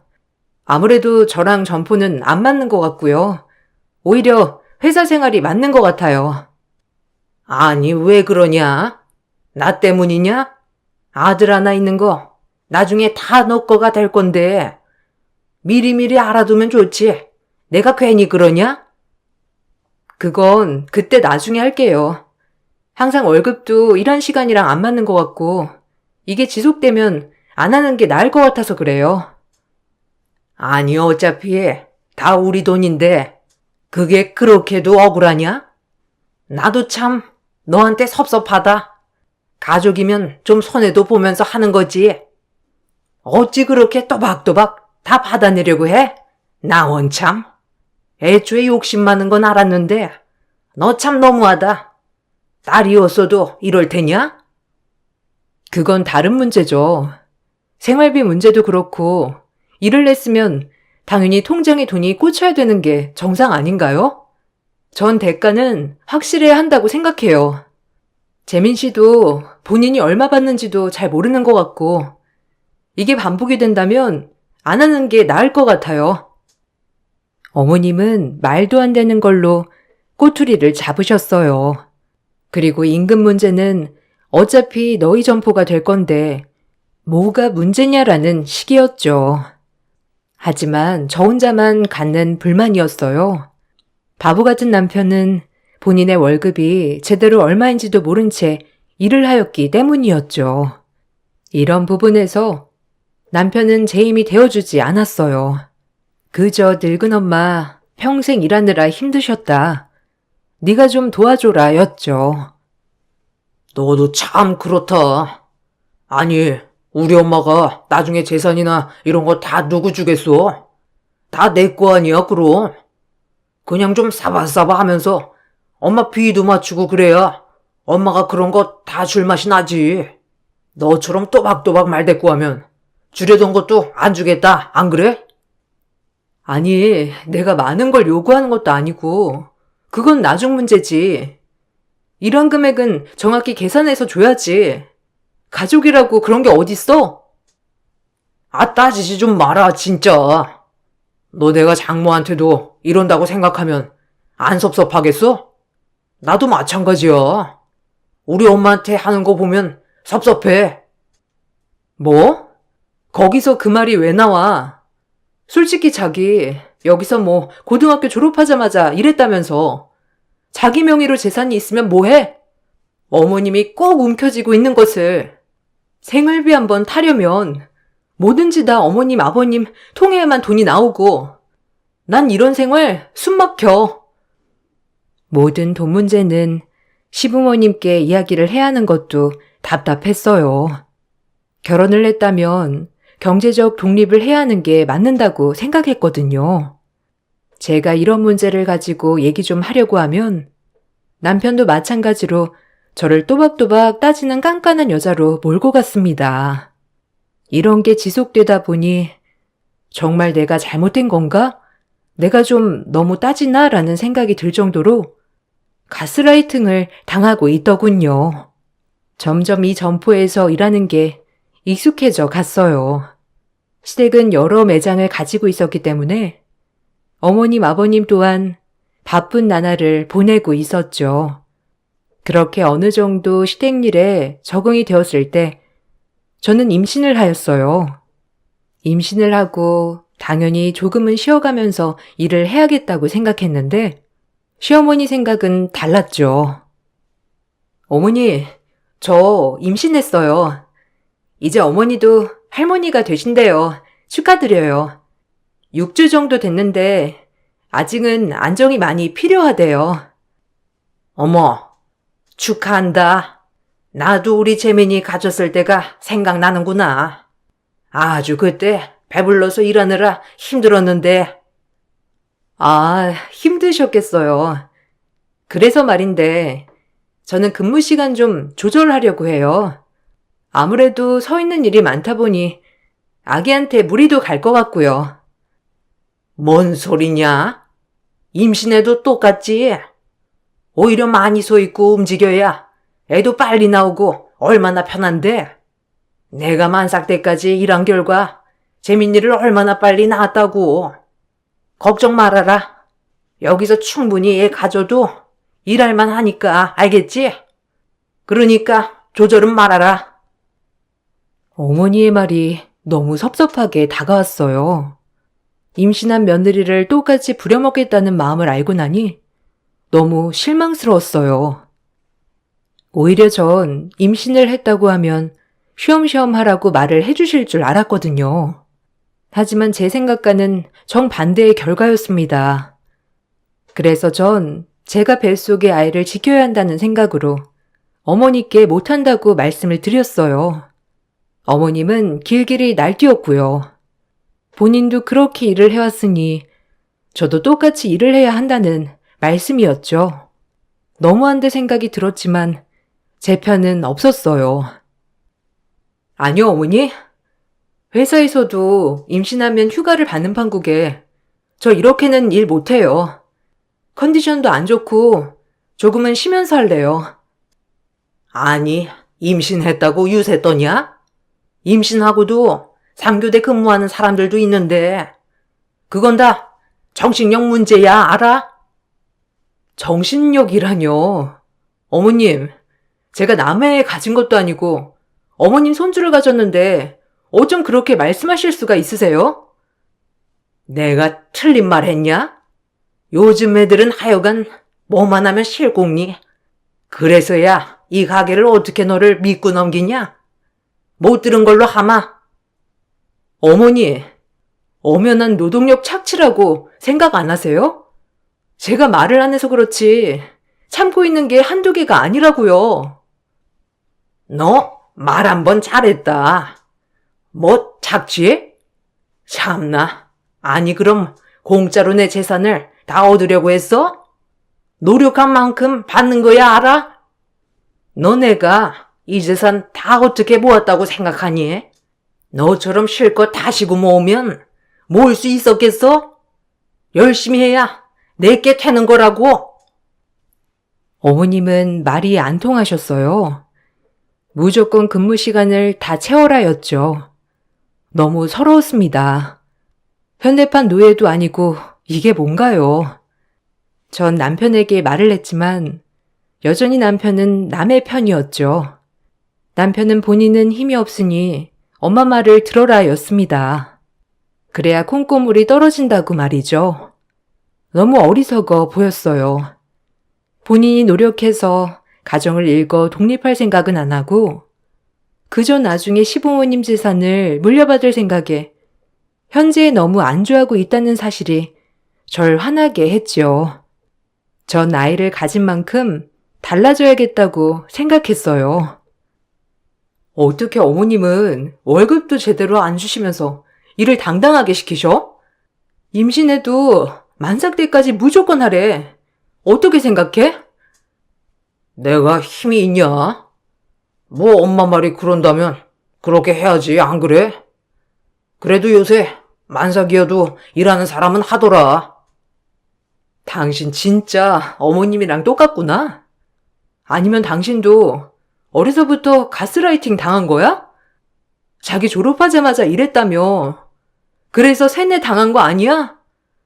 보면 월급도 제대로 못 받고 있는데 이게 정상이냐고. 그래도 우리가 독립할 수 있게 월급은 제대로 줘야지. 애 낳아도 이럴래? 애 낳아도 계속 시부모님한테 의지하면서 살 거야? 당신 이제 아빠 된다는데 정신 차려. 애가 뭘 보고 배우겠어? 지금 나 가르쳐? 네가 뭔데 나한테 이래라 저래라야. 아무도 우리 엄마 아빠한테 불만 안 가져. 꼭 너 하나만 그러더라. 내가 괜찮다는데 지금 네가 나한테 따지면 뭐 어쩔 건데. 사람 피곤하게 하지 마라 진짜. 정 떨어지니까 알겠어? 에휴. 지금이라도 지금 자기 앞으로 되어 있는 건물이며 땅이며 문서 달라고 해. 어차피 자기 이름으로 되어 있잖아. 아기 태어나면 독립하자. 뭐라도 하면 먹고 살 수 있어, 어? 나 정말 숨 막혀. 매일 일은 일대로 하고 눈치 보면서 돈 타고 이게 뭐야? 사람 사는 거야? 그런 말 마. 엄마가 알아서 더 불려주시겠지. 네가 우리 엄마 수완을 몰라서 그래. 얼마나 대단한 사람인데. 남편의 말에 기가 막히고 코가 막혔어요. 당장이라도 뛰쳐나오고 싶었지만 뱃속의 아이가 무럭무럭 자라고 있는 바람에 참았습니다. 그리고 전 정말 만삭이 될 때까지 코피 터져가며 일을 했어요. 시어머니는 눈 하나 깜짝 안 하고 저에게 일을 시키셨고요. 그렇게 힘든 상황 속에서도 아이는 건강하게 태어나 주었어요. 아이가 태어나고 조리원 10일이 저에게 가장 큰 휴가였습니다. 그마저도 시어머니는 3박 4일이면 몸조리는 끝난다고 하였지만 우기고 우겨서 10일을 예약했죠. 그렇게 아이를 안고 조리원을 퇴소하던 날, 전 역시나 어머님 호출로 가게에 나가봐야 했어요. 핏덩이를 등에 업고 말이죠. 어머님은 이것이 당연하다고 했어요. 그래, 몸조리는 다 했냐? 너도 참 너다. 우리 때는 하루 이틀만 몸 풀고 바로 나가서 일했는데 요즘 애들은 정신력이 글렀어. 네? 아, 어머니, 저 너무 지치네요. 오늘도 힘들게 나온 거예요. 자꾸 그런 정신력 운운하지 마세요. 제 친구들은 조리원에 보통 2주는 있어요. 누가 조리원 퇴소하자마자 아기 둘러엎고 일을 나오나요? 옛날이랑은 너무 달라요, 어머니. 아이고 그래. 너 잘났다. 됐고 밀린 일에 산더미다. 너 없는 동안 직원을 쓸 수도 없고 아주 내가 힘들어 죽는 줄 알았어.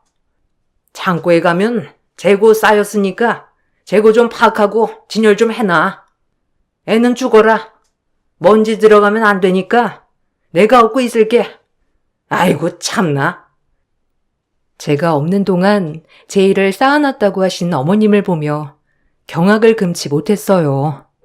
이젠 이런 생각이 들더군요. 이 집은 며느리를 필요로 하는 게 아니라 현대판 노예가 필요한 거였구나. 월급도 떼먹고 아이 낳아도 바로바로 부릴 인력이 필요했구나 라고 말이죠. 오히려 아이를 낳고 나니 우울증이 겹쳐 저는 더욱더 어두워졌습니다. 그나마 저녁에 일을 끝내고 와서 아이를 재우는 시간만이 유일한 저의 힐링 시간이었네요. 남편조차도 제 편이 아니었으니까요. 매일 시부모 눈치만 보는 남편. 하지만 엄마는 강하다고 했던가요? 아이를 낳으니 이 아이만큼은 정말 제대로 모든 걸 누리고 살게 하고 싶었어요. 그때부터 악착같이 일했죠. 그리고 아이가 커가는 모습을 보며 스스로 위안을 삼았습니다. 아이가 먹고 싶은 거, 하고 싶은 거, 사고 싶은 거는 무슨 일이 있어도 다 해주고 살았어요. 그렇게 모든 삶의 의미를 아이로 초점을 두고 살고 있을 무렵 저에게 또 다른 상처가 다가오고 있었죠.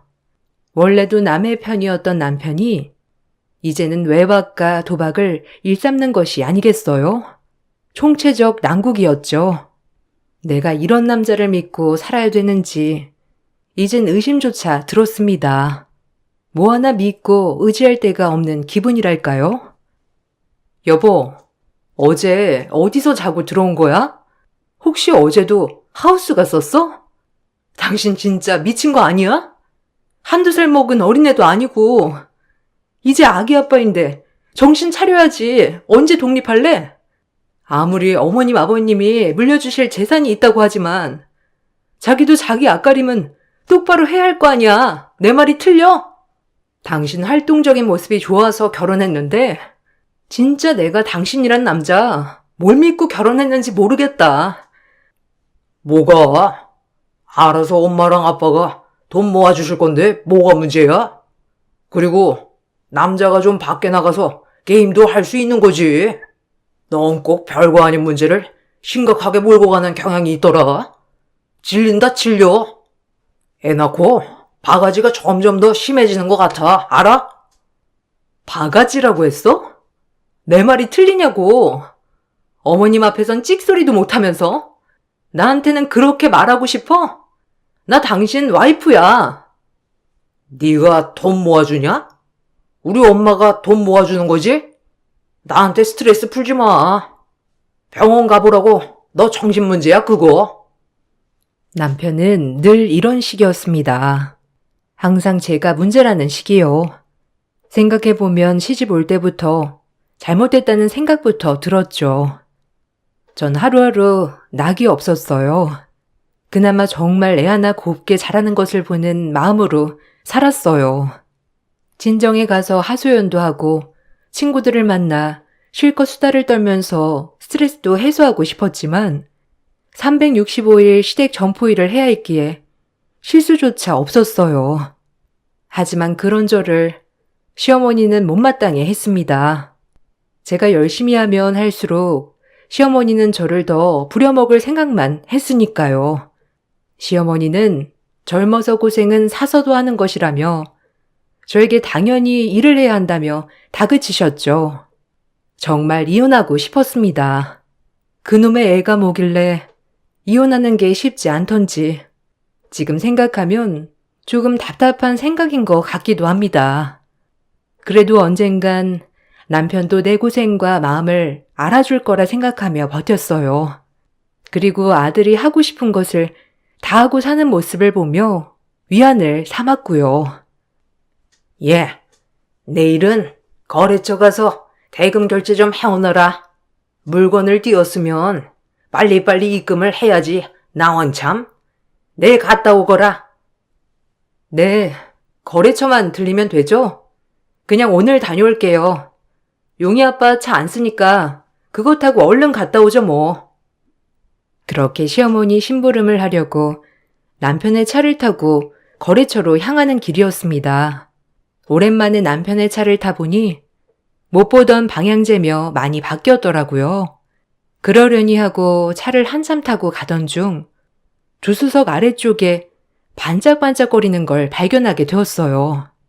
급히 차를 세우고 이게 뭐지 하고 주워보니 웬 여성의 귀걸이였네요. 생전 귀걸이를 안 하기도 하고 왜 여기에 떨어져 있나 싶기도 하여 주워서 주머니에 넣었죠. 그때까진 정말 상상도 하지 못하였어요. 거의 붙어서 일을 하기도 하고 대부분 친구들도 누군지 다 알기 때문에 남편의 행동들은 의심 가는 게 전혀 없었거든요. 그렇게 거래처에 도착을 하게 되었고 대금 결제를 하려고 들어갔죠. 결제를 하고 나가려는 순간 거기 직원이 저에게 한마디 했어요. 그 말이 저에겐 큰 의심으로 다가왔습니다. 사모님, 오셨네요. 주말에 사장님이랑은 데이트 잘 하셨어요? 사장님이 급하게 가길래 어디 좋은 데 가시나 했는데. 네? 데이트요? 주말에 우리 그 일을 만났어요? 어디서요? 데이트 갔긴 했는데, 거기가 어디였더라? 신촌 쪽에서 봤잖아요. 거기서 사장님 뵈서 반가웠는데 사모님도 같이 오셨다길래 인사드리려 하다가 급하게 가시길래요. 직원의 말을 들어보니 남편은 주말에 신촌 쪽에서 저와 데이트를 한다며 후다닥 갔다고 하였죠. 그 말을 듣고 나니 한 번 시작된 의심은 멈출 수 없었어요. 설마 아니겠지. 도박과 외박은 일삼았어도 간이 콩할 만한 사람이었기에 무언가를 주체적으로 하진 않았겠거니라고 생각한 제 탓이 컸던 걸까요? 너무 남편을 믿은 걸까요? 그날 전 집에 와 남편을 추궁하였어요.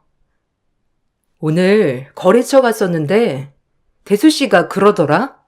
자기 주말에 신촌에서 봤다고. 나랑 있었다고 했다며? 왜 그랬어? 뭐? 그냥 뭐. 갑자기 왜 오셨냐고 하니까 자기 말이 나와버렸지 뭐. 그냥 진수랑 그날 게임방 갔었거든. 근데 거기 직원한테 게임방 다닌다고 할 수 있냐? 그래도 사장님 하는 사람 앞에서. 그래서 뭐라고 했어? 아니라고 했어? 그래서 나한테 지금 따지는 거야? 아니, 따지는 건 아니고 물어보는 거지. 혹시나 해서 자기가 신촌까지 갈 일이 뭐가 있나 싶기도 하고. 어쨌든 알겠어. 너 의심 같은 거 하지 마라. 매력 떨어진다. 가뜩이나 없는 매력 의심하기 시작하면 정도 떨어지니까 알겠어? 뭐? 바람 피운 놈이 성낸다더니 웬 오바야? 그리고 이 귀걸이는 뭐야? 당신 차 조수석에 떨어져 있던 건데 웬 귀걸이야? 그게 뭐지? 모르겠는데. 네 거 아니야? 난 모르지. 내 차 조수석에 너 말고 앉을 사람이 누가 있다고? 너무 당당한 남편의 말에 믿을 수밖에 없었어요. 그리고 전 개의치 않으려고 노력했어요. 조금 더 의심했어야 했지만 남편이 그럴 리가 없다고 당연히 생각했기 때문이죠. 그렇게 하나의 지나가는 에피소드겠거니 하고 생각을 하고 저는 반복되는 일상을 보내고 있었습니다. 그날은 제가 점포에서 야근을 하는 날이었어요. 보통 한 달에 한 번 정도 돌아가며 야근을 하는데 그날은 제가 야근을 하는 날이었어요. 남아있던 재고조사도 할 겸 물건들도 좀 정리도 하고 그렇게 쉬엄쉬엄 야근을 하였죠. 그러다 저도 모르게 깜빡 잠이 들었어요. 한참 잠을 자고 있는데 가게에 들어오는 인기척 소리에 놀라 잠이 깼어요. 그리고 조금은 두려운 마음에 몸을 숨겨 그 일행들을 보고 있는데 저희 가게에 오래된 직원들이었어요. 얼큰하게 취해 잠시 뭘 가지러 들어온 거였고요. 그러려니 했지만 그들의 대화를 엿듣게 된 순간 40살 내 인생에 천지개벽할 대박이 터졌습니다. 참 사모님도 안타깝긴 하지. 어렸을 때부터 시집와서 내가 보기엔 임금도 제대로 못 받고 일하는 것 같더라고. 짠돌이 영감이랑 할머니가 어디 남한테 돈 줄 위인이냐? 그저 며느리랍시고 부려만 먹는 거지. 그렇다고 남편 놈이 제대로 된 거면 말을 안 하지. 아유, 그러니까. 아니, 요새 밤낮 다른 여자랑 눈 맞아서 돌아다닌다며? 할마씨도 알고 있더구만. 은근히 영감이랑 할마씨가 인정했나 봐. 그럼 사모만 모르는 거? 아니 어떻게 그래? 평생 몸 바쳐서 일했는데 공은 안 주고 부려만 먹고 버림받는 거야 그럼? 누가 아니래. 아마 그렇겠지 뭐. 나중엔 아무것도 없이 쫓겨날 거라니까. 아주 노랭 영감이랑 할 맛이. 그리고 아들까지 똑같아. 그리고 나중에 남자 하나 물어다가 아마 엮어서 쫓아낼 거래지. 나 진짜 할 맛이 얘기 듣고 놀라가지고. 세상에 비밀이 어디 있다고? 와, 진짜 너무한다. 아니, 어쩜 그러냐? 사모만 불쌍하지 참. 애 하나 보고 사는 건데 그렇게 남자였고 쫓아내면 애를 보여주겠어? 직원들의 말은 이러했어요. 남편이 저 몰래 만나고 있는 여자가 있고 공공연하게 저만 모르고 모든 사람들이 알고 있다. 심지어 시부모님들도 알고 계신다였죠. 아마도 제가 쫓겨날 거라며 평생 염전 노예처럼 일만 하다가 쫓겨날 것 같다, 불쌍하다. 그런 내용. 그리고 웬 남자 하나를 엮고 저와 같이 내보내겠다고 하는 내용까지요. 소름이 돋았습니다. 그동안 가족이라고 믿었던 사람들이었는데 제 뒤통수 칠 생각만 하고 있었다는 것이요. 26살에 시집와서 40이 될 때까지 임신하고 딱 10일 쉰 거 외에는 제 몸 다 바쳐 일했건만 돌아오는 건 버림받는 거라뇨. 어이가 없더라고요. 그리고 기가 막히고요. 처음엔 이가 덜덜 떨릴 정도로 사지가 떨렸어요. 진짜 바람 피운 게 맞는다고 생각하니 어이가 없었죠. 내가 너무 믿었구나. 그동안의 숱한 증거들을 흘렸는데 왜 그냥 넘어갔을까 기가 막히더군요. 근데 역으로 바꿔보니 대박이더라고요. 그동안 가스라이팅을 하도 당해 이제 이것조차 잘못된지 모르고 살았는데 이걸 제대로 이용하여 너네 코를 납작하게 해주마라는 계획이 스쳐 지나갔습니다. 생각하기 나름이라고 저에겐 대박 같았네요. 그렇게 전 직원들을 포섭하기 시작했어요. 다행히 일할 때 평판이 좋았던 저라서 직원들이 많이 도와주었죠. 다 알아요. 대충 내용.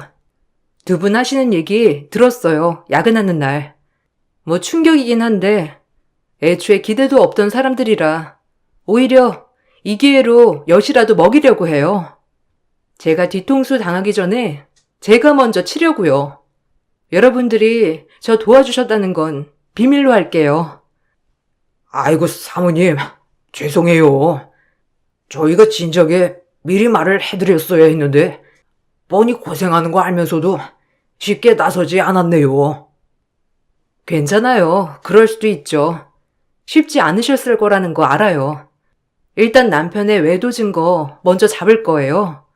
그리고 시부모님이 그동안 여기 세금 장부 조작한 거랑 제 임금 체불한 거 싹 다 가지고 가서 고소할 거예요. 전 오히려 좋게 생각하고 있으니 제 걱정은 안 해주셔도 돼요. 뭔가 마음이 헛헛하면서 가벼웠어요. 14년 종살이가 이렇게 끝날 줄이야. 남편이 가벼운 사람이어도 믿고 한편으론 아이 아빠로 믿음이 있었는데 이렇게 내 뒤통수 칠 생각만 하였다는 게 너무 큰 충격과 배신이었죠. 하지만 모든 걸 알고서는 가만히 있을 수 없었어요. 일단 외도 현장부터 잡았습니다. 직원들이 항상 일정한 시간에 일을 하지 않고 남편이 자리 비우는 시간을 알려줬기 때문에 그날 제가 뒤를 캘 수 있었어요. 역시나 뒤를 캐보니 아주 젊고 예쁜 여자와 바람을 피우고 있었어요. 오빠, 언제 이혼하는 거야? 곧 한다면서. 어머님도 나 싹싹하다고 마음에 들어하는 것 같던데. 진짜 그거 다 오빠 거 되는 거야? 아, 당연하지. 아들이 나 하나라. 엄마 아빠께 다 내 거지 뭐. 아직 기회 엿보고 있어. 남자 하나 붙여서 쫓아내야지. 그래야 애 핑계도 못 댈 거 아니야. 어차피 아들이야 우리 엄마 아빠가 키워주실 거고. 너랑 나랑은 꽃길만 걸으면 돼. 걱정 마. 이왕이면 아들도 줘버리지 그래? 우리끼리 새로 낳으면 되지 않아? 볼 때마다 불편할 것 같은데 남의 애잖아. 안 돼요, 그럼. 너 애 핑계로 우리 재산 슬쩍 뜯어가려고 이리저리 기웃거릴 수도 있다고 해, 엄마가. 아주 싹을 잘라야 돼. 너무 어이가 없었어요. 카페에서 저런 얘기를 하고 있다니 두 문애들의 대화를 녹음하고 사진을 찍었어요. 카페를 갔다가 방도 잡아 들어가더군요. 매주 금요일 이 시간만 되면 저만 모르게 밖에 나가 이짓거리를 했었을 생각을 하니 너무 화가 났어요. 더 큰 복수를 위해 참았죠. 그리고 전 변호사 사무실에 찾아갔습니다. 그동안 임금체불 내역들, 시부모님의 가계장부, 그리고 남편의 외도, 제 말을 들은 변호사님은 한참을 아무 말씀이 없으셨어요. 어떻게 14년을 참고 살았냐고 말했죠. 당연한 줄만 알았습니다. 처음엔 잘못된 건 알았지만 시간이 지날수록 저도 그 집에 스며들었기 때문이죠. 14년 중 딱 10일을 쉬고 일했는데 제 손에 주어진 돈은 단 한 푼도 없었어요. 모든 돈 관리를 시부모님이 하셨기 때문이죠. 변호사님은 이혼 소송 및 재산 분할, 그리고 그동안의 임금 체불에 대해서도 모두 다 보상받을 수 있다고 저에게 용기를 주셨어요. 그리고 이혼을 한다면 친권, 양육권 또한 저에게 넘어올 확률도 높다고 말했죠. 전 변호사님의 말에 삶의 희망을 얻었어요. 그리고 이제 본격적으로 시댁과 싸울 준비를 했죠. 아니, 너 뭐 하는 거냐? 오늘 하루 종일 어디 돌아다니길래 일도 내팽개치고 집에 밥도 안 해놓고 지금 정신이 있는 거야? 뭐라고요?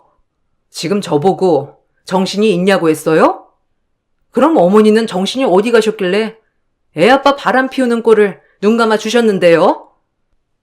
어머머머, 얘 뭐라니? 지금 너 약 먹었냐? 무슨 헛소리를 이렇게 진지하게 하니? 바람이라니? 용이아범이 무슨 바람이야? 다 알아요. 지금 바람나고 어머님 저한테 남자 붙이려고 한 사실도요. 이게 언제까지 비밀이 될 줄 알았어요? 뭐? 아니, 얘가 오늘 뭘 잘못 먹었나? 너 꿈꿨니? 왜 이래 정말? 난 네가 도통 무슨 말을 하는지 모르겠다. 그럼 법으로 얘기할게요. 제가 어머니한테 뭘 그렇게 잘못했나요? 26에 시집 와서 지금 40이 다 되도록 어머님 아버님 하라는 대로 일만 했어요. 아들 낳고 제가 뭘 사치를 했나요? 아니면 돈을 빼돌렸나요? 제가 뭐가 부족해서 이런 배신을 당해야 하나요? 그래, 솔직히 말해서 까놓고 너 볼 거 뭐가 있니? 뭐 가게에서 일하는 거? 그거 당연히 할 일이고 아들 낳은 것도 뭐 너 혼자만 아들 낳았냐? 재민이가 만나고 있는 애는 누구네 집 딸인 줄 알아? 우리 재민이 그 집에 장가 가면 이 점포들이 뭐야? 더 큰 걸 손에 넣을 수 있는데 안 그래? 너 이 집에서 고생한 거 다 알지만 그냥 물러나 죽어라. 이왕 알게 된 거 그냥 조용히 나가. 미쳤어요? 몸만 나가게? 내가 이 집에서 개고생한 게 14년이야. 바람도 모자라서 날 매도하려고 했는데 이걸 내가 가만히 넘어갈 것 같아? 용의는 당연하고 내가 개고생한 거 다 챙길 거니까 두고 봐. 이대로 절대 못 넘어가니까 두고 보라고. 전 시어머니에게 선전포고를 하고 집에 있는 모든 짐을 바리바리 쌌습니다. 그리고 아들만 챙겨 집을 나왔죠. 당장 갈 데가 없어 친정으로 가 집을 알아보고 이혼 준비와 재산 분할, 그리고 임금 체불에 대한 소송, 상간녀 소송을 걸었어요. 이걸 보내자마자 남편 측은 난리가 났어요. 생각보다 재산이 많았던 남편이었기에 저에게 분할해줄 재산은 어마어마했죠. 길길이 날뛰고 집에 찾아왔어요. 너 미쳤냐? 지금 내 뒤통수를 이렇게 쳐? 얌전한 고양이 부뚜막에 올라간다더니 안 그런 척 하면서 지금까지 이럴 계획이었던 거야? 너나 잘해. 네가 지금 계획한 건 뭐고? 멀쩡한 나 불륜녀 만들어서 쫓아낼 계획은 뒤통수 아니고? 너랑은 이제 할 얘기 없어. 법정에서 해. 아이, 이걸 진짜? 그냥 조용히 물러나. 용이 데리고 가게 해줄 테니까. 돈은 포기해. 그러면 깨끗이 이혼하고 끝내자. 인간 말종 같은 놈. 애보다 돈이 더 중요하지 너는? 평생 지 엄마 품에 숨어서 아무것도 할 줄 모르는 바보 천치 같은 놈. 너를 믿고 결혼하는 게 아니었는데 내가 미쳤지. 지난 일 후회하면 뭐 하겠냐마는. 이대로는 억울해서 못 끝내. 너 탈탈 베껴먹고 끝낼 거야. 이 말을 남기고 돌아왔어요. 그리고 역시나 오랜 시간이 걸렸지만 모든 재판에서 승소했습니다. 그리고 많은 재산을 분할받았죠.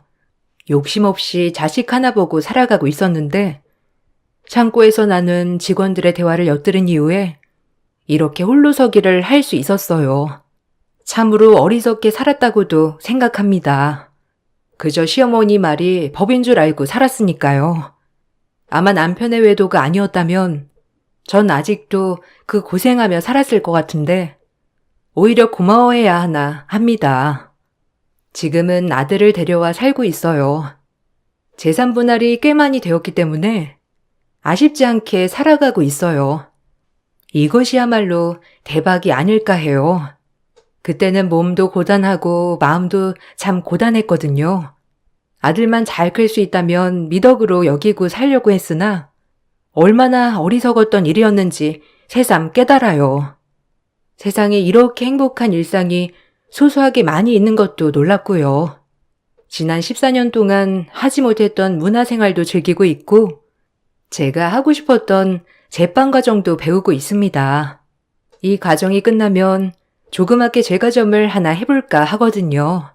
지난 과거를 돌아보면 제 친구들도 요즘 시대에 놀랍다고 하지만 이혼이 흠도 아니고 이젠 모든 걸 훌훌 털고 제 자신만을 위해서 살고 있어요. 여러분들도 후회되는 과거가 있으신가요? 과거는 있고 새천년 새 출발 한번 해보세요. 제 글 읽어주셔서 감사합니다.